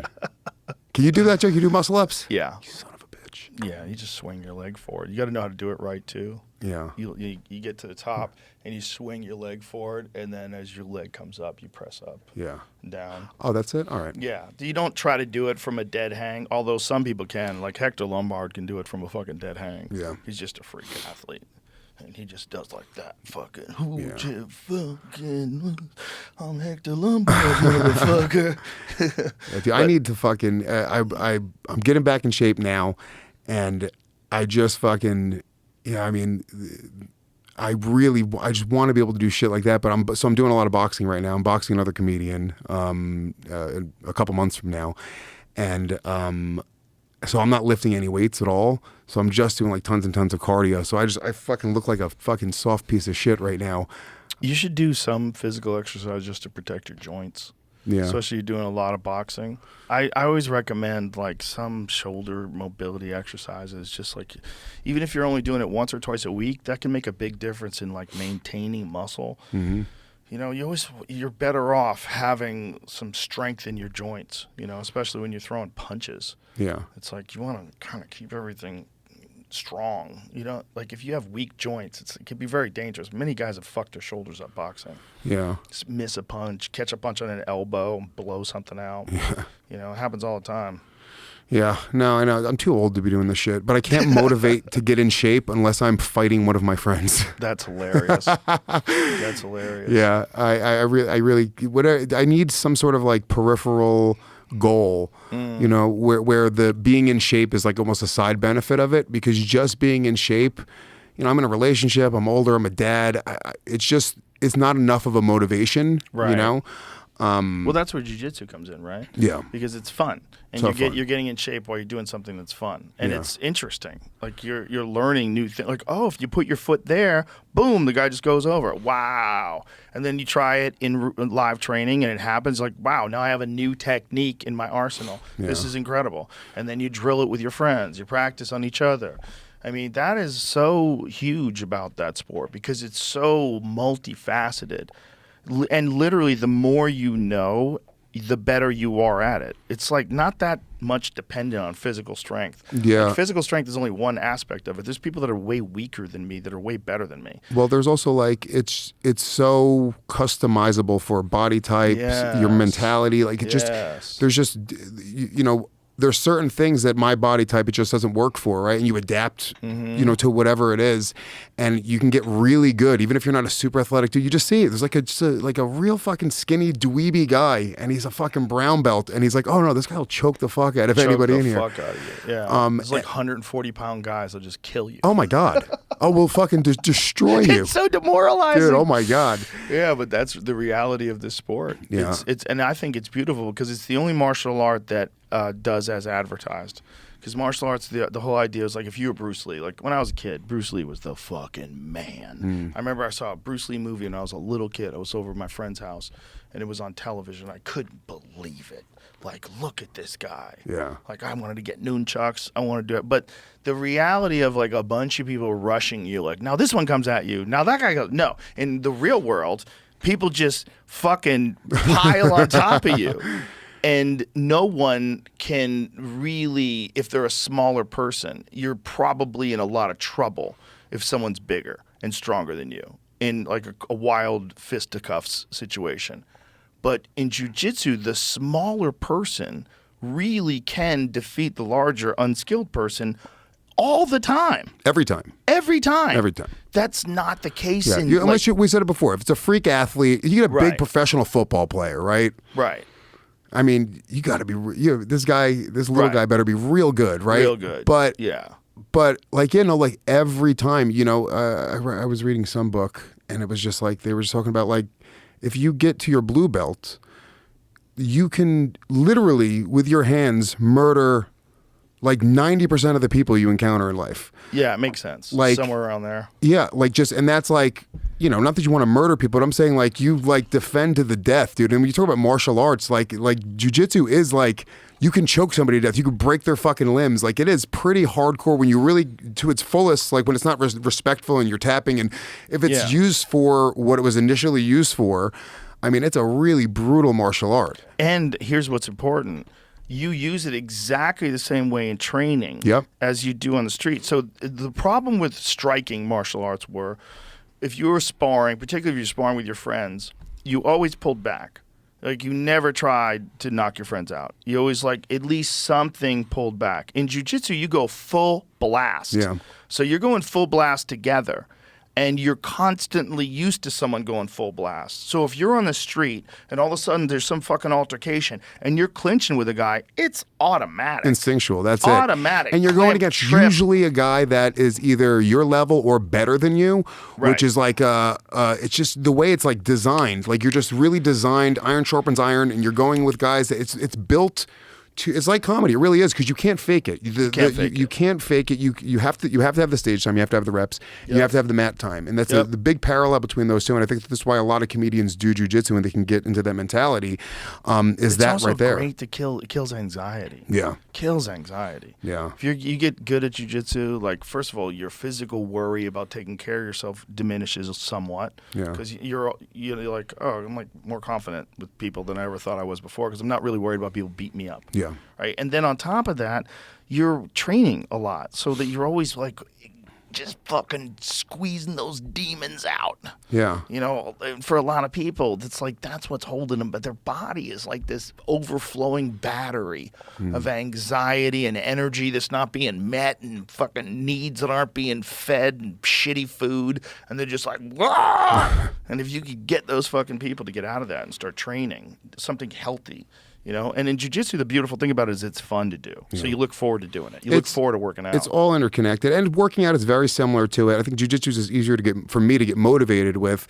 But it really is, you spend your time, thinking. We're talking so much about like being on our phones, right? It's like when you're working out, you have to ignore your phone. There's no fucking looking at your cell phone when you're training, right? Right. And you have just a little bit of time each day where you're thinking about yourself, whether it's even just being in the moment and doing jiu-jitsu and trying to get better, but you're just genuinely trying to better yourself. Yeah. All bullshit aside, you're there to better yourself physically, mentally. That is a really healthy thing that people should be doing. In some capacity every day. They should be putting the bullshit away and just either it's almost like meditative. Like your mind sometimes goes blank and you're like, I'm like, oh, I'm finally not thinking about like my stresses for like 1 minute. I would imagine like dirt bike riding is like that. Yeah. Get on a fucking running is like bike that for me to a certain degree. Yeah, running just got much for my knees, man. I've just had too many knee injuries. So I'm running now and I have the meniscus tears, but my doctor Does it was bother like, you? no, really not. I wear knee braces. The running is fine. I don't run. I fucking jog like an old man. You land on the balls of your feet? Yeah. Yeah. I that run. takes a little adjusting to, right? When you had like running shoes back in the day, I always ran on the heels. I thought that's what they were for. I thought that's why that they changed the human gait. When I started running, it was when I started working out. I started running every day. So I initially, the first time I started working out, I just started doing push-ups every day and then running, right? And I was like, I can do this. Let me start working out. And then I, started cutting carbs, and then I lost weight very quickly. It was the first time my body was ever like adjusting to working out and going on a diet. So it was extreme. Like I lost a lot of weight very, very quickly. I got very motivated. I got a job in a gym. I was selling, high-end gym memberships for a few years. But when I started running, I was wearing like, I want to say like Airwalks or some like shitty skateboarding shoe. And my first few months, I just ran, and my feet were just in extreme pain. Like oh my god, dude, it was wild how bad my feet are. And I was just like, oh yeah, dude. Oh, you getting plantar fasciitis? I think that's what was going on. Yeah. Yeah. And then I just got running shoes, and I was like, oh, okay, no, that's not it at all. So, and then I started looking up running form. I went to like one of those stores where they told you how to run, and so I think I have pretty decent, running form. I run like 3 miles a day. Do you run on the street or do you run on a trail? I run on the street. I run on the street in Jersey. I ran in Austin twice. That seems like a lot of like impact on your knees. And I'm heavy too. I'm like 205 now. Yeah. I know it's probably not the best for my knees, but it's literally the only thing that really helps me like cut That's fat. why those like thick ass running cushy shoes make sense. People that run on streets, that makes sense there. You wouldn't want to be barefoot running on the street. I just like running outside, dude. You sort of get into. I can run on a treadmill. It's just a little bit more. I'm watching a clock, which I'm just staring at that clock, which I think is not good. I like to turn on some music, just sort of get in my head, think about what's ever going on in my life, and just try to work out some shit and just fucking go. I do most of my cardio lately. I've been doing on this. You know what an echo bike is? It's like an air assault bike. It's one of those things you go. Oh yeah, you know that thing. So they create too much wind. I get cold because I sweat a lot. So I'm like, fuck it. I feel like just this draft on me the whole time that I hate. Rogue actually invented a thing that fits over the fan. Oh really? Yeah. So that it doesn't blow out. So annoying. It just blows forward. Yeah. Yeah. So it's good. But I just watch fights and do Tabata sprints. So it's 20-second sprint, 10-second rest, 20-second sprint, 10-second rest. That's the shit. Yeah. That thing's the shit. That thing's hell. Yeah, that's hard to use, dude. It's like one of those. so What is hell. that thing? Like the fucking. Yeah, it's like a rowing machine, but it's standing up. Yeah, standing up. And you just Yeah. pull it down. Oh, that thing Yeah. sucks, dude. I have one of those. I never use it. No. Get the fuck out of here with One that. of those. What are the Jacob's good, ladder though. thing, where it's like a Yeah. ladder that you climb up. That thing's hard as hell to use. Those are really good. Yeah, because it works your core the whole time. You're doing bear crawls uphill. Yeah. Fuck that. Use it or lose it, bro. Use it or lose it. I know. I wish I had that motivation. Well, for me, it's a mental health thing as much as it is anything. I don't feel good. I know me. I don't feel good if I don't work out. Do you need to go deep when you work out? Like, do you need to go like? Because I see you post videos or pictures of you like just covered in fucking sweat. I sweat like that if I just walk around a little bit. But like, do you need to go that like hard in order to sort of get the mental side out of it? Do you need to bring yourself to a certain place? Because I like a nice easy workout.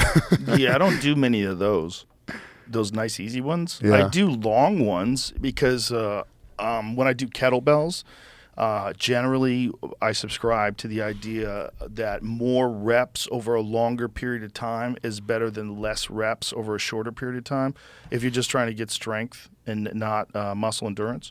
So I follow this guy, Pavel Tsatsouline, who's like the godfather of kettlebells in America. He brought kettlebells over, or he started teaching people kettlebells in America. And what he says is like, you don't go to failure. Like say if you have a weight that you can clean and press and you can do it 10 times. Don't do it 10 times. Do it 5 and put it down. Put it down for 5 minutes. Then do it 5 again. Now you have 5 clean reps. They're perfect clean. So you did 10 reps, but you did them all like you're learning something. And he said strength is a skill, and you don't want to do a skill when you're tired. And when you're learning how to control large, heavy weights, you shouldn't get it to the point where your muscles are failing. And so he's like, his philosophy, and this is a Russian sport philosophy. They had some fucking geniuses over there training their athletes. They figured out that if you just get the same reps, like say instead of doing 2 sets of 10, you're better off doing 4 sets of 5 because every rep will be perfect. And So- just the form, the full range of motion probably is a big and you're part not of it. you're not going to get as sore, and your body is not going to get this lactic acid buildup on this. You're not going to break form. You know, like when you're you're fucking. Your muscles are broken down, like you're breaking form, like you're cheating a little. Of course. You're doing curls, you're leaning back. You know, his idea is do the same amount of reps, but have longer breaks in between the sets, and do it over a longer period of time. And every rep is perfect. Yeah, that's probably right. I mean, when I work out, I try to superset everything. I try to get cardio in at the same time, right? Yeah. So I'll go in, I'll warm up, do a little bit of cardio, but then I'm just trying to bang, bang, bang, bang, bang, fucking drop sets, go to failure again, just sweating like. I hear you. But that's just like the way that I learned. That's like an old school way, and also I kind of like lifting old school. Like when I'm lifting weights, I like going to the gym and doing just the normal shit, right? Yeah. Just a bench press, curls, squats, just the basics, and just throwing a decent amount of weight on. Like I can't. I'm not that strong, dude. I lifted with Bert Kreischer. Bert is fucking strong. He's dude. a house. Holy shit, dude. We lifted at some college football fucking thing that he brought me to with a bunch of famous people and football players. I have no idea who was there or what I was doing there. And Bert Kreischer is a fucking tank, dude. Yeah, I'm trying to remember how much he lifted. It was. What exercise were you guys doing?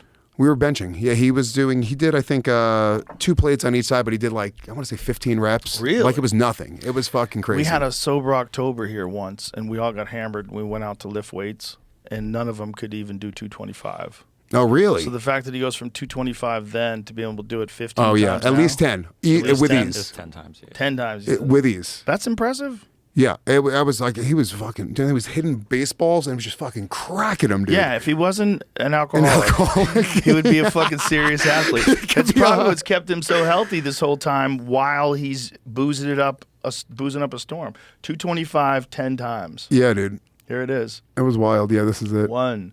That's crazy because he couldn't do it at all before. 3, 4, Yeah, good 5, form all the way down. 6, 7, 8, 9, 10. He could have done 2 more with a spot. He could have got 11. I think he could have done 11. Yeah. Look at that. Beautiful. Yeah. He's awesome, dude. He's also he took off me on the that. sauce. Oh, He's yeah. off the sauce. He's been smoking the weed. He's not drinking now. No. Really? Yeah. Good for him. I know he's on a diet right now. Allegedly. For another week. Who knows? I'm hoping for him though. He called me and said it was 2 months, That's awesome. and he said he's loving it, and He's it's a- like great for his comedy. He's coming up with new bits. And Great guy. Great guy. He's He the brought me best. on his tour, Fully Loaded. he's a fucking sweetheart. And it was just such a cool experience. I'm a dirty scumbag. Nobody puts me on big shows like in front of 15,000 people. Like that was fucking really cool. What a cool experience. Yeah, Bert's the man. He's a really good guy. He is a good guy. He's the best. He's a sweetheart. I mean, that's why he's doing so well. It's because he's easy to love. you Yeah. know? That's it. Genuinely fun guy. Yeah. And that's really him. That's him when the cameras are on. That's him when the cameras are off. When we're hanging out, his shirt's off. He's fucking drunk. He's got a red plastic cup Yeah. filled with some questionable liquid in there. Yeah. He's the man. So anyway, should we end it? That's good. It's good. Sure. Good fucking podcast. It's That a good was way awesome. to cap it off. That was a lot of fun, brother. I had a fucking blast, Thank dude. you. Tell everybody where they could digest Legion of Skanks, where your website is. So I have a new special that actually comes out, or it's going to be out when this comes out. It's already out on my YouTube channel, youtube.com/Louis J. Gomez Comedy. 30 minutes with Louis J. Gomez. It's my company, Gas Digital, which is our podcast network where you can find Legion of Skanks. We produce 6 specials. It was me, Dave Smith, Kurt Metzger, Colin Turrell, Jordan Jensen, and the great legendary Rich Voss. So they're all coming out weekly on everyone's YouTube channels. Beautiful. So yeah, go watch that if you think I'm funny. Beautiful. I'm glad you did that, man. That's fucking fantastic. And I love the fact that you've created your own thing. You know, that you have your own website, your own little network. You got everything going on yourself. You're independent. It's beautiful. I appreciate it. And yeah, I mean, we have a great festival, Skank Fest, coming up. It's the best festival in all of comedy. I appreciate that, Joe, and it really means a lot coming from you. You It know is. that. It's crazy. Every time I see it, I'm just like, Jesus Christ, these guys are out of It's out of a their it's a fucking wild minds. time, and it's coming up right at the end of September. Shout out to our sponsors, Yo Kratom, who are just All the right. best. All right. Thank you, everybody. Bye.